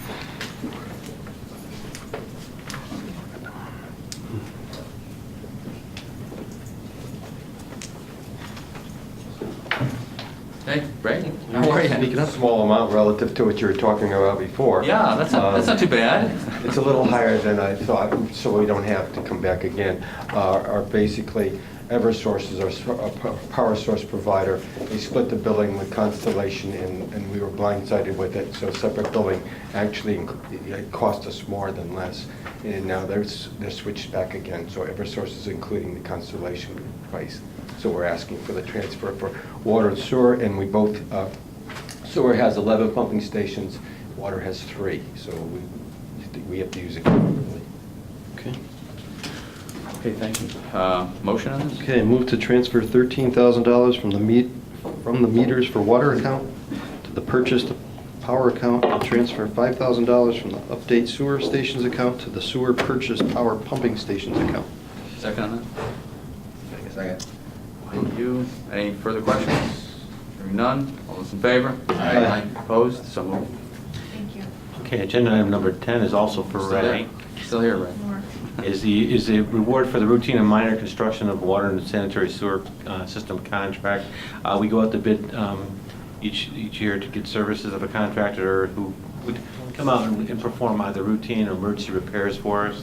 As are becoming our practice, we're requesting approval of 2 different companies, particularly when it comes to emergencies. When you have an emergency with the sewer, we like to make sure that the first contractor can't get there, the second one can, so we can fix the pipe quickly. So we were recommending 2 different companies, and Ray is here to give the particulars. Basically, we went to bid. We had 3 bidders: La Rosa Construction from Meriden, B&W Paving and Landscaping from Waterford, and Earth Contractors in Kensington. Earth, by all means, was the least or the lowest bidder, and B&W Paving we're using as a secondary bidder. I'm a little concerned because they're out of Waterford and we have no experience of it, but basically they were the second bidders, and La Rosa was extremely high in comparison. So we're asking for those 2, Earth being the primary and B&W being the secondary for doing our water and sewer repair during the year. I'm sorry, you're concerned because you're not familiar with one of the companies? Yeah, last year we had another company, and they were located in Bristol, and several times they were not able to come on site early enough for us. And Earth Contractors in town, and they have responded to almost every emergency we've had very timely. So I was glad to see that they were lowest bidder this year. Oh, great. Any chance we can get referrals on the other, or like any they've done? The others do work, but they're again out of town, so that's my concern, is the travel time. Sir, thank you. Okay, take a motion. Move to award contract number 2018-22, routine repairs and minor construction of the water and sanitary sewer system to the primary low bidder, Earth Contractors of Kensington, at $126,900, and the secondary bidder, B&W Paving and Landscaping, LLC, at $183,170, and to authorize the town manager to enter into agreements with the above parties. Second on that? Second. Thank you. Any further questions for Ray? Hearing none, all those in favor? Aye. Opposed? So moved. Thank you. Thanks, Ray. Agenda item number 11 is the school vestibule, security vestibule project, the bid award. Here, Doug Solik is here to discuss the award of the bid. I will say that we did meet. At the last council meeting, I expressed a concern about having this work done simultaneously. We met, and then it's a shame that Brian left, because Brian was at the meeting. We talked at length, and we've gotten comfortable with the idea that we will open school. We're going to do these projects pretty much simultaneously, but with the understanding that we are not, that the schools will probably have their vestibules in some type of an altered state during the project, which may extend until October. But Brian was more comfortable with that. I don't want to put words in his mouth, but he was more comfortable with that than stretching them out over the course of a year. We all agreed that we would do that. I have checked with the fire marshal and building inspector already. They are on board, and as soon as this is awarded, they're going to step in and meet with the contractor to make sure that all alternate routes to the schools are approved by the building department and the fire marshal. They're going to work closely in hand with the contractor to have that so that it's as smooth as we can make the project, and that way all the schools will be done. There's not a concern about picking one school over another, and so that's we feel that we have it laid out very well. And Doug is here to discuss the particulars. Good. Hi, Doug. How you doing? So yeah, as Jack said, we met with the architect, the contractor, we did a scope review, went through the bid line by line, all the specs, everybody's in agreement. Our biggest challenge, working with the state, with the school construction office through the grant process, we missed some calendar dates unfortunately, which put us a little bit behind for the bid award, the procurement, and working in the summer window that we had. So as Jack mentioned, we're going to work with the school as closely as possible, administration, local officials, to try to keep the project going after the summer. But the goal right now is to do all the security film, do as much abatement prep work, and we're kind of just going to have to take it one step at a time based on when the materials show up. The ballistic glazing, the storefronts, all the aluminum, it's all special custom order based on approved shop drawings. So there is a 6 to 8 week lead time, and of course we're not the only school throughout the country doing this work this summer. So as soon as we can get the bid awarded, get in the queue, the order, we'll just have to coordinate week by week, day by day, but we are going to move the project along as Jack mentioned. So. That's great. And was there, did we talk about a shortfall or something in the? Yeah, the funding is the details for the funding are there. If you recall, if you look at the information passed out, we're using different areas between the grants and the funding, such that it's on the back of your first page. Yep. The town's responsibility is approximately $577,162. There is $250,000 available in an FY17 appropriation. You've already approved the use of Sherwood Mill reallocation for $167,000. They've expended $30,780 already. Looking to close the gap, there's possible of using $125,000 that was scheduled for the phones. We're not sure about that would be acceptable.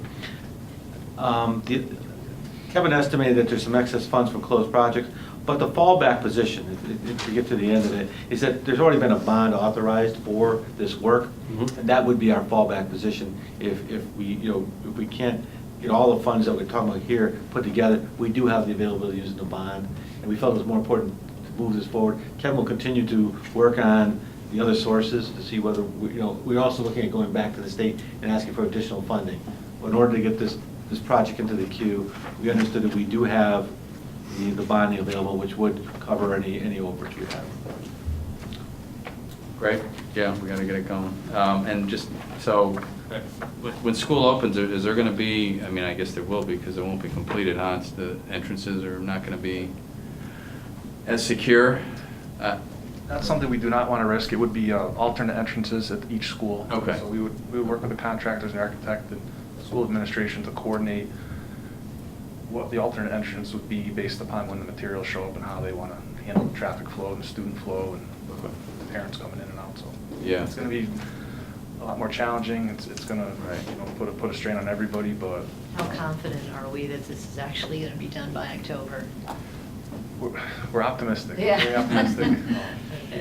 I use October as an approximate, but the idea was we got a whole team looking at this to make sure it's done. Yeah, it's much more efficient for the contractor to mobilize and continue to work than to pack up and go away until next summer. So it is going to be an inconvenience, but we figured, through the Labor Day holiday, orientations, the first couple of weeks are kind of scattered as it is. So we're hoping that we can optimize that time and do as much as we can. It's got to get done. So, Jack, quick question. The phones were in the budget, out of the budget, in the budget. out of Right now, the budget. they're in the budget. Right now, they're in the budget. Yeah. The plan is to bond if they're out of the budget. Well, if you remember, they were taken out of the budget at one point in the town. The school had the money to pay for some of the phones.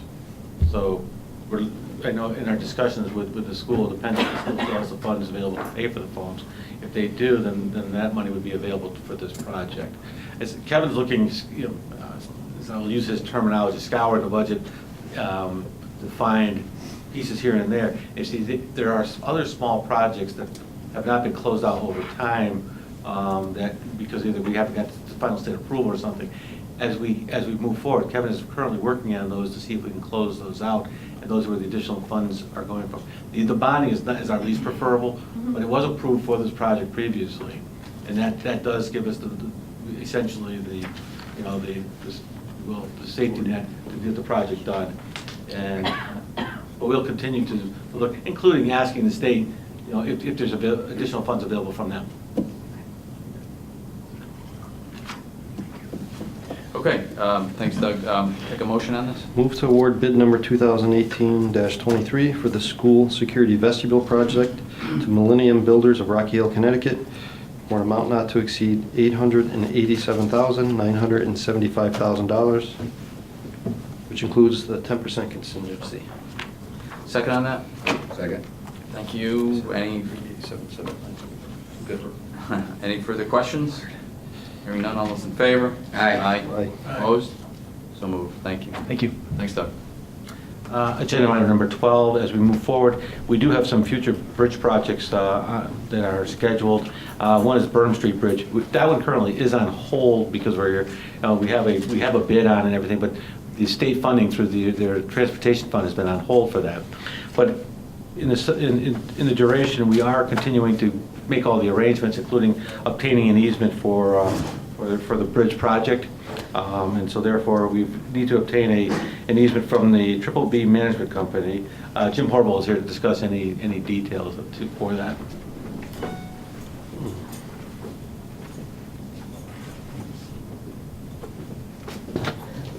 This folks, as Jack had mentioned, we're in the process of trying to reconstruct a number of bridges in town. The Burnham Street Bridge project is on hold due to funding, but we're required to obtain 4 easements, one on each corner of the property, in order to effectively construct the bridge. And we have acquired 2 of those, and the council is required to accept those easements prior to filing on the land records. Excellent. Good. Take a motion. Okay. Move to approve the acceptance and filing upon land records a bridge easement from Triple B Management LLC of 146 Burnham Street as shown on a plan entitled Right-of-Way Survey, Town of Berlin, map showing easement to be acquired from Triple B Management LLC by the Town of Berlin, replacement of bridge number 04473 Burnham Street over the Mattabesset River, scale 1 inch equals 20 feet, dated May 2018. And a bridge easement from the Kensington Fire District is shown on a plan entitled Right-of-Way Survey, Town of Berlin, map showing easement acquired from Kensington Fire District by the Town of Berlin, replacement of bridge number 04473, Burnham Street over the Mattabesset River, scale 1 inch equals 20 feet, dated May 2018. Thank you. Second on that? Yeah. Quite a read there, huh? Any further questions? Hearing none, all those in favor? Aye. Opposed? So moved. Thank you. Agenda item number 13 is a request to authorize town manager to retain the services of Joe Fozzi to prepare an ordinance for appropriating $1 million for bridge improvements. The bridges impacted our Farmington Avenue Bridge over the Mattabesset River, Spruce Brook Road Bridge, the Burnham Street Bridge, and lastly the High Road Bridge. And you'll see there's different percentages there. Depending on the program we're in, either the federal or the state program, you get a different percentage reimbursement. We typically bond the bridges together in one lump sum. Currently, the Spruce Brook Road Bridge we're just about to the point where it'll be finally approved. One of the holdups on that is that's near where the original Bristol factory was, and we've been going through a historic review on the bridge. So we're getting ready to do that one. High Road Bridge, as you know, is closed. If you try to go that way, you won't be able to go that way. Burnham Street Bridge we talked about, and the Farmington Avenue Bridge is coming to a closure. So we are requesting an appropriation of $1 million of bonds to cover the cost of doing those bridges as we come to conclude some of them and to start construction on the others. Okay, motion on this? Okay, move to authorize the town manager to retain the services of Joseph Fozzie LLC to prepare bond authorization documents for bridge improvements. Authorize the town manager to schedule and advertise for a public hearing to be held on June 19th, 2018 at 7 p.m. on an ordinance entitled An Ordinance Appropriating $1 Million for Bridge Improvements 2018, and authorize the issue of $1 million of bonds to the town to meet said appropriation and spending the issuance thereof, the making of temporary borings for such purpose. Thank you. Second on that? Second. Motion. Any further questions? Hearing none, all those in favor? Aye. Opposed? Motion carries. Thank you. Agenda item number 14 is again a request to authorize the town manager to retain service of Joe Fozzie to develop an ordinance appropriating $1.7 million for the Kensington Dam improvements. I think we've talked about this several times. We need to make corrections on the dam. We've got the plans all complete. We're just working on the final details of the plans. We prefer to do that in the fall. Normally it's a low water season, and that would be the time to do the project. We have also gone out and we're applying for a grant for part of the work from the Long Island Sound Fund. It sounds funny, but they do fund certain things when it comes to fish ladders and eel ladders. Also, we have talked to our state representative, looking at there's possible grant money available through the state that they wouldn't entirely fund this, but maybe partially fund this. We're requesting the bonding for the entire amount, but obviously if we were able to obtain, be awarded the grants, we would only spend the money that we need to spend. Okay. Thank you. Motion?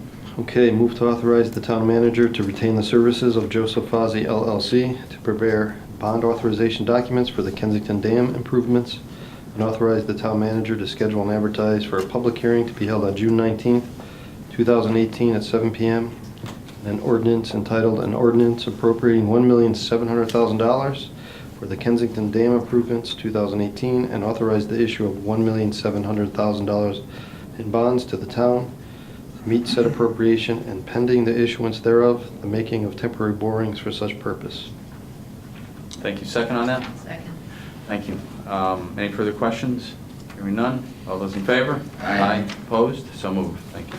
Agenda item number 15 is a asphalt pavement crack sealing bid award. This year we're looking to utilize the CROG contract award number 659 for the purpose of crack sealing roadways and surfaces at a unit cost of 1.03 pounds of crack sealing. And that's the material you see that when you go around the road, you see it looks like the little rubber patch that goes on the road in spaghetti type shapes. And we try to, you go out and you want to get the right contractor, because honestly there's ways of not applying that properly, or putting on too much material, too little material. So we've had good luck with the contractor that's been selected by the CROG. So we're recommending that we use them again this year. If there are any questions, Jim Orbel's been intimate with doing this for several years now. I think we're good. Their roads we've got a lot of sealing to do, I guess, huh? Probably, A lot of sealing. a lot of sealing to do. Okay, well, whatever. Let's get sealing then. Yes, we will. Okay, motion. Okay, move to utilize the CROG contract award number 659 for the purpose of crack sealing roadway surfaces, and award the contract to A&A Asphalt LLC of Coventry, Connecticut at the unit price of $1.03 per pound. Thank you. Second? Second. Thank you. Any further questions? Hearing none. All those in favor? Aye. Opposed? So moved. Thank you. 16? Number 16. Okay, the Kensington Congregational Church, we had submitted a request for fee waiver previously, and it was tabled, and you asked us to get some additional information. We've gone back to the contractor. I left on each of your desk a spreadsheet that showed the estimated cost for the project for the work at the Congregational Church. And we've gone back, I have gone back and talked to the building department, and got some additional information on this project. Also, Alan Hall is here from the Congregational Church. He'd just like to make a brief presentation to you about what they're going to do and the benefit to the town. Unfortunately, I told Alan he's late in the agenda, so he'll be here a while. Sorry, Alan, I'm sorry. Picked a bad night. It was a big agenda tonight. So I can be very patient, and now I appreciate what you go through. Good. That was an interesting, interesting hour. So, but my name's Alan Hall, 282 Southington Road in Kensington, and I'm the building chairperson for the Kensington Congregational Church Parish Hall renovation project. And what we're attempting to accomplish with this project, in the most broad sense, is to position our church for the future, to continue what we've done for over 300 years, and that serve the community. But going forward, we want to serve a wider audience in the community, and we want to serve them in a safe, accessible, and code-compliant environment.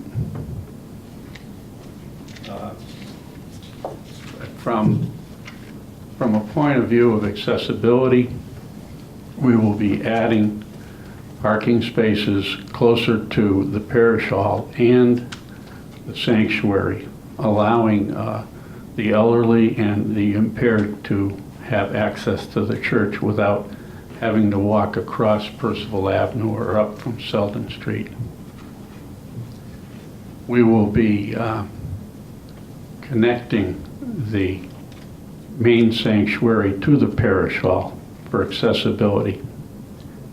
At the present time, we have no bathroom facilities in our main sanctuary. We have one bathroom on the main floor of the existing parish hall, which is non-compliant. We will be connecting, and then as you exit the sanctuary, there will be family-friendly and code-compliant bathroom facilities. We will be serving a larger audience by increasing the seating capacity in the hall. A new kitchen facility will be installed. This building that we need to renovate was built in the early 50s, and there's been no major adjustment to that facility since. We just feel that we have to, as we go forward and position ourselves for the future, we have to make this project work. If we don't, I think what'll happen is, as so happened to so many other churches that failed to approach this future, will wither and will disappear.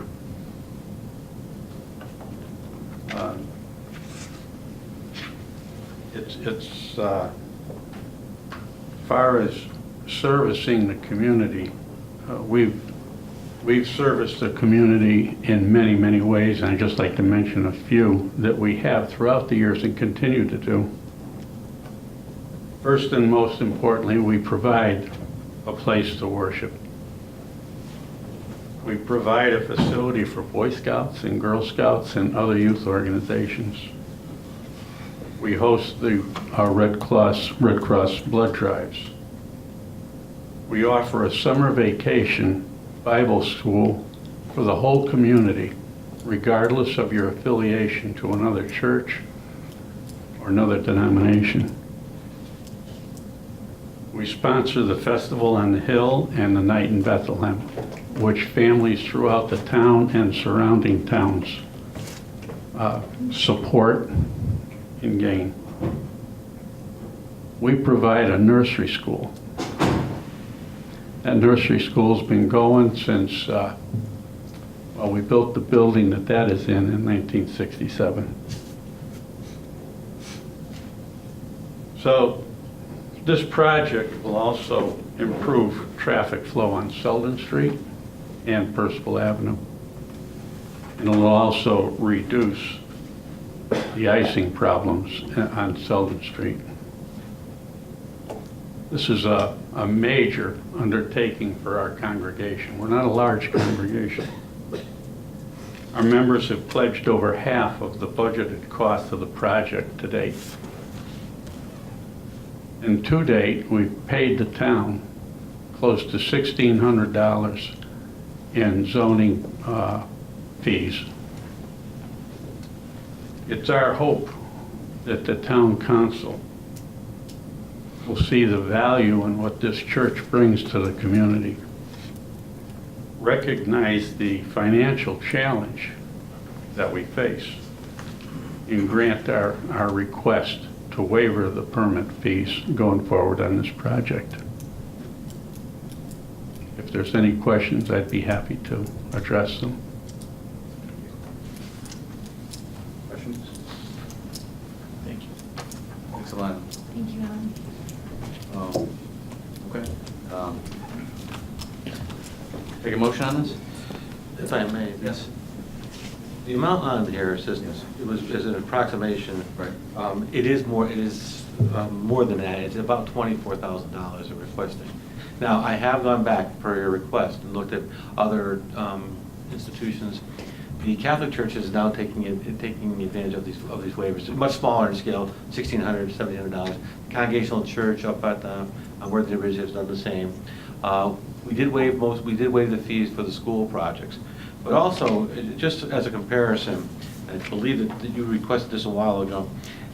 We typically annually waive between $24,000 and $28,000 in fees to the Lions for the Berlin Fair. We also waive, normally we waive about $10,000 for the Nutmeg games and police fees, or actually $16,000 in fees for the Nutmeg games at the Scalise Field. So it's a comparison amount, and so I did want to get that homework and let you know that this is not unprecedented. Thanks, John. No, we also had Bethany Covenant built a new facility here, and I think they went down the same road, and you had the Islamic Association on the Turnpike, and you had the Latter-day Saints, so I think they've done it for a lot more than, it's been a pattern. We're getting more applications for that by the nonprofits. And they're in those amounts? No, this will be the largest amount as far as a nonprofit, because it's the largest, as far as a congregation. But the fees for the Lions clubs and for the Nutmeg games are in comparison to what this is. Okay. Okay. Take a motion. Move to approve Kensington Congregational Church request for fee waivers in the amount of $10,000 plus or minus for the local building and demolition permit fees. You want I think you should. Want me to go higher? Yeah, I think you should. I will amend that to 24,000. the amount to $24,000 plus or minus for local building and demolition permit fees. Okay. Do we have a second on that? Second. Thank you very much. Any further discussion or questions? Hearing none, all those in favor? Aye. Opposed? So moved. I abstain on that. Abstention? One abstention. Okay. Thank you. You have two abstentions. Two? Three. Okay. Yep. 3 abstentions. So we have 4. So yes. We have 4. Okay, so motion carries. Thank you. Thank you, Dad. Agenda item number 17 was one we added, and this was, I apologize for having this too late. We just became aware that there is a grant available for neglected cemeteries. And then I think, we've been trying to put money into the budget each year for our cemeteries. We try to stay out of the cemeteries. I get to walk in them periodically. Anyway, I did put $5,000 into the budget this year. One of the problems is we have a cemetery committee, but there's no money. And so there's always something to meet. So hopefully we get the $5,000 in the budget this year so that they actually have some money to meet. And then if we can get another $2,000 per grant, they will be, pardon the pun, eternally grateful. And so that they can go and start to fix some of the stones and fences and things like that. They are needed. I got the tour. Ron Lindgren took me in the truck one day, and I got to go around and see all the cemeteries. And the thing is, they do need, you have some very historic cemeteries, but they are in need of repair. And so what I've been talking with Ron Lindgren about is starting to get in the budget on an annual basis, a small amount of money so they can go and repair the stones and fences and things like that. So I'm requesting that you authorize me to apply for the grant. The motion? Okay, move to authorize the mayor or town manager to apply for or accept on behalf of the town a grant from the neglected cemetery account and enter into and execute any and all agreements, contracts, and documents necessary to obtain said grant should the town be selected for a grant award. Second. Thank you. Any further discussion? Hearing none, all those in favor? Aye. Aye. Any opposed? I was gonna say Oh, I'm something, sorry. Jack, just as an FYI on this one, there's also funds or grants for, if someone was a veteran, for the care and maintenance of like their neglected Okay. stones or areas. So I don't know if, you guys are gonna be differentiating or looking for additional monies, but if it is for a veteran's grave, I believe there's federal money somewhere. Okay, we'll have to try to look into that. If there is, we're obviously not aware of it because we are not availing ourselves of that. And we can use any funding we can get for the cemeteries. Mhm, absolutely.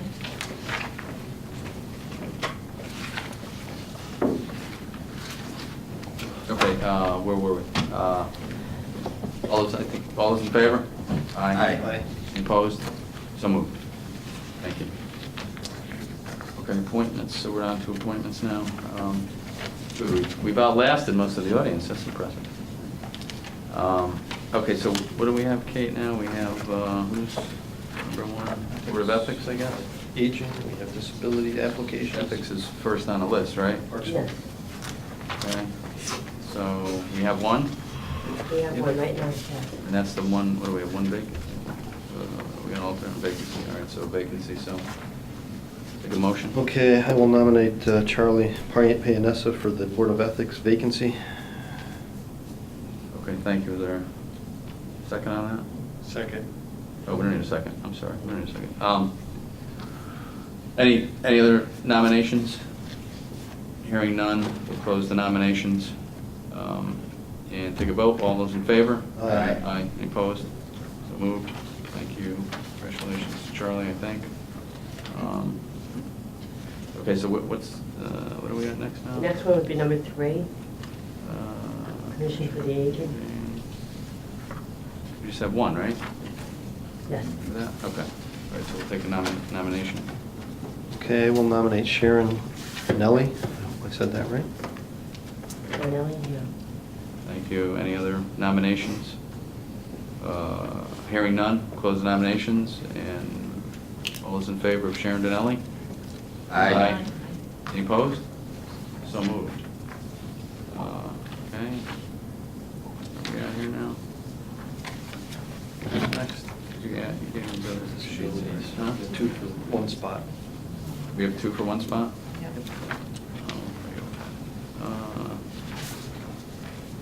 So we're going, the disabilities?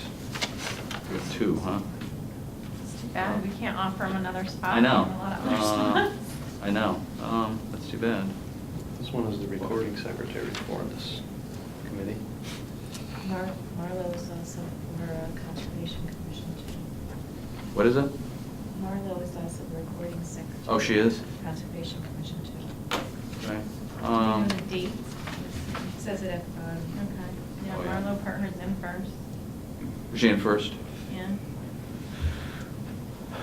Okay, let's do it. It's great, we have 2, so we have 2 spots, but, All right. all right, so go ahead.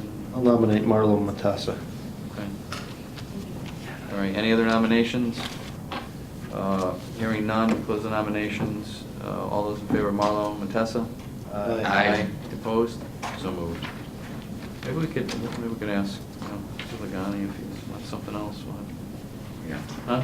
Ask him maybe, let's get him something else, because we've got some other vacancies somewhere, right? Yeah, okay. Yeah, So, definitely, people want to. yeah, they want to do, yeah. They wanna do You need to something. turn them down, Yeah. that's never Find good. something. Yeah, we have a hard enough finding people, right? Okay, we have one last one. Right? Now, just a point of, that also, Andrew Lignani also did numbers for Parks and Recreation. So Okay. both of them can be considered for Parks and Rec. Oh, okay. Are there 2 spots? Are there there? 2 spots? There's only no, one. Oh. But I got in trouble for this before, so. He was I'm fighting second it. one in on that one too. Was he? Oh, man, daylight and $1 short, huh? Oh, come on. All right. There's only one again, huh? Oh, boy. I don't know, what do you guys think?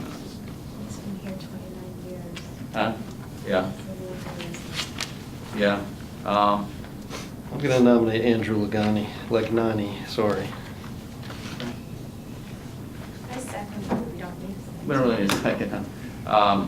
Any other nominations? Hearing none. Those nominations, all those in favor of Andrew? Aye. Opposed, so moved. Thank you, Kate. Can we contact Dinesh and see if he's interested in anything else? Sure, why not? Yeah, I mean, let's see if, yeah, find something. Sure. Oh, man, it's meeting Let's do minutes. that, all right. So Grasping that- at straws here. All right, so where we at now? Town manager's report. Well, seeing the hour, sort of late, we'll just do a couple of, Yeah. I need an ordinance committee meeting. I've got, Oh, yes. we've got several requests stacked up. Okay. One is we're having some, the department, they're looking for an ordinance, they're having some issues with people moving into properties without getting approval. Also from the fire marshal's department, they would like a snow removal looking at a snow removal ordinance around the manhole, around the fire hydrants. John Cliff's looking for one for alarm fines. So I've got a couple of them here. And the last one is something came up today. We have an ordinance that requires property owners who own property, like they collect rent from their tenants. If the tenant moves out and doesn't pay their personal property tax, then we go back after the property owner. And I did ask the tax collector, is that unusual? She said she's not familiar with that being in other towns. It's there to protect the town, but the person that came in today says, I have no way of collecting that money. The purple clothes going out of business. So it's something that we talked about, and I may ask the council to consider, if they would change that ordinance. We can talk about that at the ordinance. It's pretty unusual. It's Is a it? great idea, because personal property taxes, are difficult to collect. Right. It's not necessarily fair, but Oh, well, the fair. you gotta decide. You gotta decide The what fair thing could get a problem. what your Maybe not, priority is, right? in terms of collecting money versus equitable treatment of the tenant.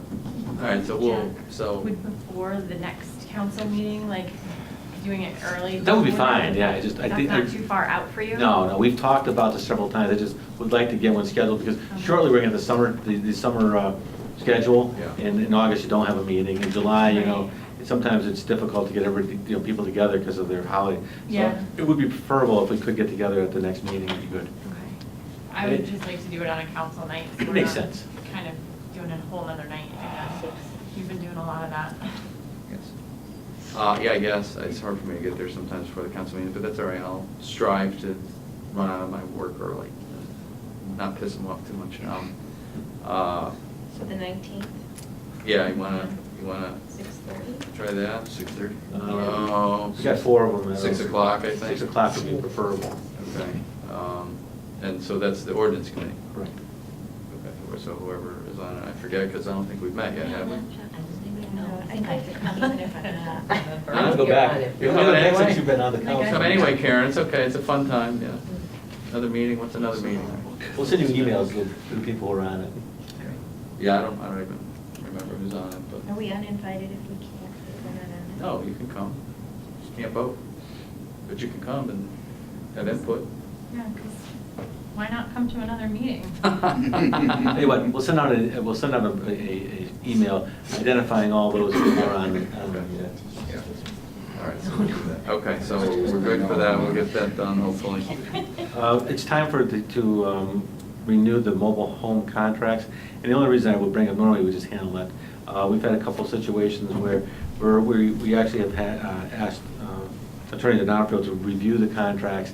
We've added a couple paragraphs. One is that the homeowner is responsible for maintaining their oil tanks and propane tanks and things like that. And the other one is if they owe taxes to the town, we may deny them not renewing their contract. You know, again, we're looking at, we have to be fair, and I think you know that we have had a tax sale. We are looking into personal property taxes. So in fairness, if somebody at the mobile home park does owe their taxes, they need to either pay the taxes or the town would consider not renewing their lease. We've added that language to the contracts. This is the one on Christian Lane? Yeah. Yes. I'm sorry, Deming Road. Oh, Deming Road. Yeah. Aren't we, is it the? We're in the process of trying to sell it to For the housing authority to take the housing it over. authority. I think we've been going back and forth with Joe, and I hope that this will done this year. But in the meantime, we need to finish the leases. Joe Erickson. No, Joe Pajorski. That was supposed to fade away, wasn't it? It was supposed to, but the town is, at this point, has been renewing those leases. And so I think if you remember, Peter, we talked about just having it so the town doesn't own, I don't want, just gets rid of the property, and working with the housing authority would go to them and they would manage it and take responsibility for it. It's one of those couple things, we were looking at a couple things with them. Much better. We can get it done. Yep. Right. Attorney did it hot for you. I had talked to you at the last meeting about animal control. I bring this up only again because we're finding, we actually now have a good process in place. We were able to work with the town, with the Berlin Police Department. We've set it up now where when we issue tickets and enforcement actions, it goes to them, it goes to the court. We've been working carefully with somebody at the court, and we're able to bring the person who owned the dog into court, and they received a warning, and if they fail to keep the dog under control, they will be arrested and the dog will be removed.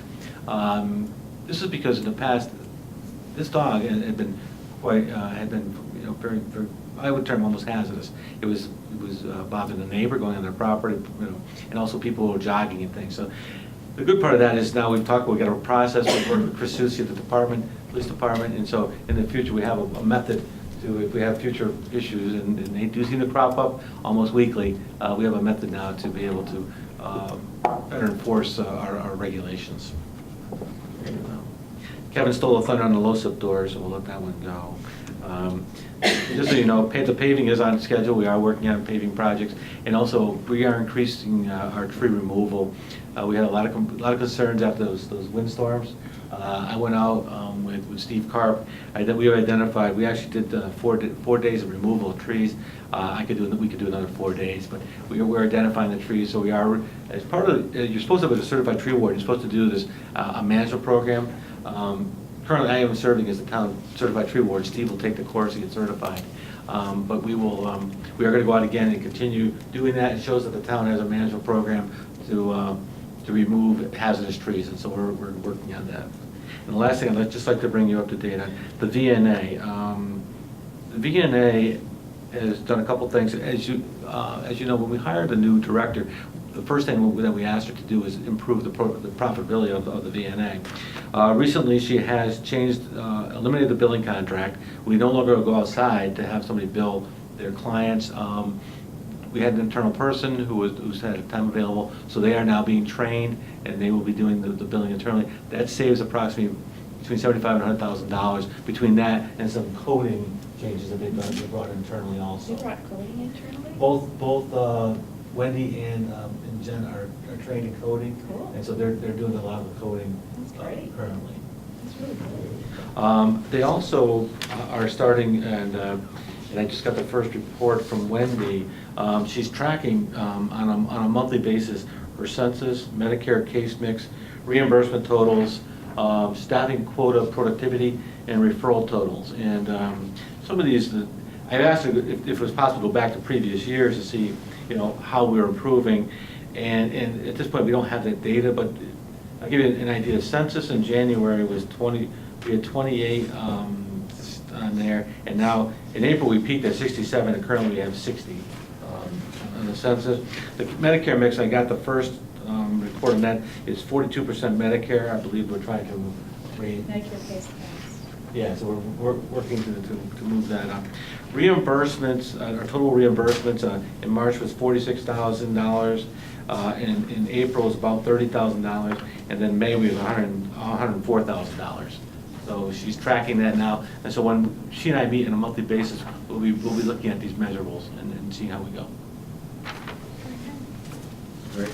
Just two quick questions, I don't really want to get out of here, but the blighted property? The blighted property on 77, I met with Jen Capola today. We are stepping into that. We are going to the next. It goes to the hearing officer. We talked about different things. It goes to. I did get a response, so you have to go through the process. I sent the person the letter. He responded. He did. He did respond. We talked to him. He's not going to come to town to work on it. So I talked to Jen. Our next option is to send to the hearing officer. We are within the next day or two. We'll be referring that to the hearing officer. And then they're going to decide. At that point, we talked about even the option, and I'll be honest, I didn't like the option, was we would offer him to go in and clean the property at the town expense. And I felt that we shouldn't do that right away. I would prefer to go to the hearing officer, try to get him to do it. And at that point, if he's unwilling to do it, then we would sit down and talk with him about us doing it, but then removing all the blight. The blight's probably the whole house. Actually, I have sent people out there to look at it. It has degraded further, yes. And we actually had to send Doug Solik out to Elton Road to secure the property. What is the blight? Like, is it like garbage? Oh, this house you can barely see from the road now. Go by at 77 Elton Road. I mean, the poor neighbors up in Dillon. We actually went out and secured. There was at one point the doors were loose, so we went out and we secured the property. So we would do this at the town expense just to make it look better, or No, is it? You basically clean it up. Lean the property. And lean the property. We lean it, yeah. I mean, it's just out of, it's the guy never. At this point, probably, I think it's about going to be a removal. I gotta I was think, just gonna say, the yeah. worth of you leaning it. I mean, Just- there's- Well, the land tax value. Yeah. There's nobody that Right. resides there, correct? No. No, So it's No, but if they debt. ever sell it, we could. Yeah, well, sell the property. Foreclose the lien. Foreclose the land.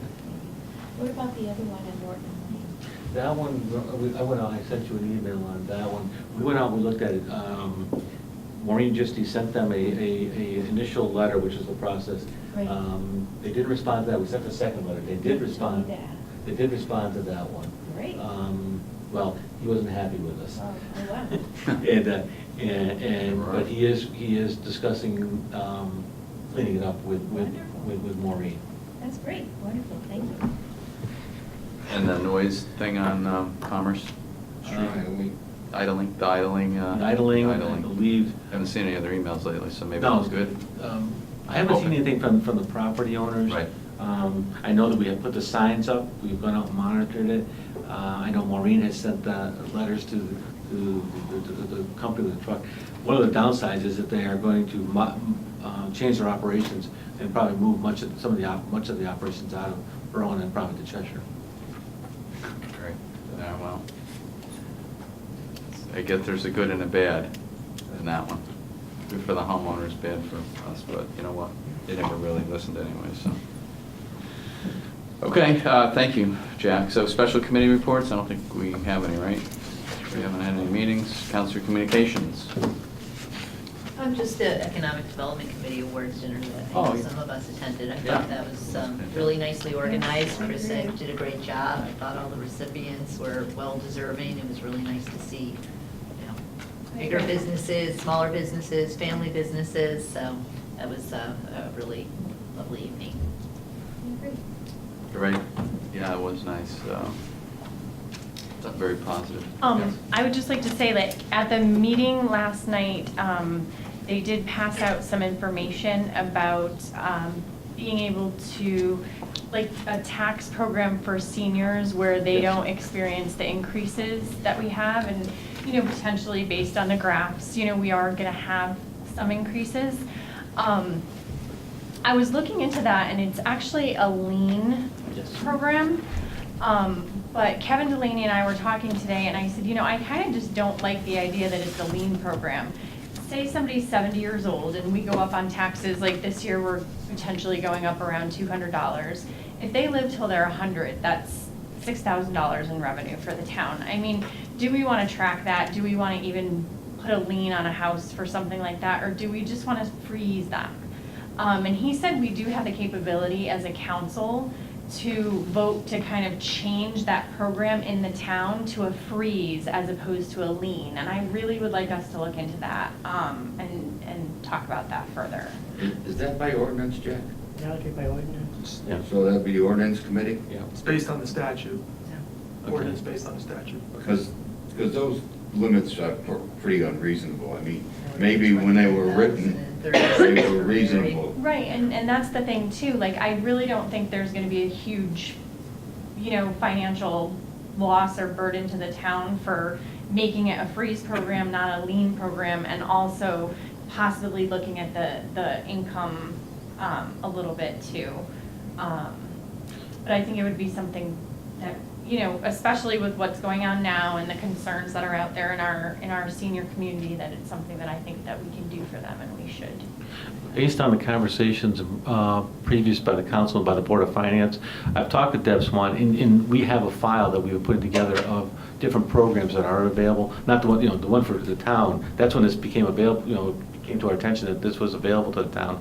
But she's also put together other ones, and I felt that once we got past the budget season, it'd be something that we would present to the council as different alternatives that are available. Right, right. The deadline for this was like May 15th, so we're past the deadline and we do have time, but I'd like to get it in place for next year. So I would think, you know, sometime, not at the next meeting, probably in July or that time frame, we would have a presentation to give you different alternatives. A lot of times too, they look at using the federal poverty level, the percentage of, and a lot of United Way, they use 250% as a cutoff for some of what you can qualify.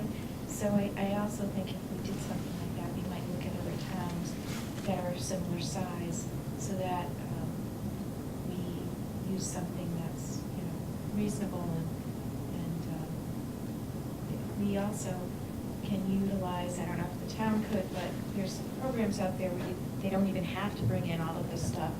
You can just put them into, I use Search America, and it brings you the federal poverty level up within seconds. And it cuts down on the amount of work that an older person needs to bring in. So I would also recommend that. Yeah, don't we have a veterans program available also, tax abatement? Yes. Yeah. So we probably should look at that as well. Just keep in mind, it's all derivative of state statute. Yeah. We can only do what the General Assembly authorizes the municipalities to do. So a lot of these programs, we've redone North Haven's in recent years, and there is a general dissatisfaction with the statute, but that's the best they can do. Is it with a lien again? You can do a freeze instead of a Oh, you lien. can? Yeah. What does the veterans one do? Is that free, lien or free? You know, Kevin actually mentioned that one to me Yeah. today when we were talking, and he had recently just helped someone with it, or was familiar with it, so Yeah. we could maybe ask him. Yeah, we'll look at those, we'll look at those too.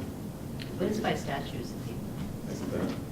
I'm sorry? What is by statute, the amount? If the structure of the program, the qualifying levels, the amount, I mean, it's very specific.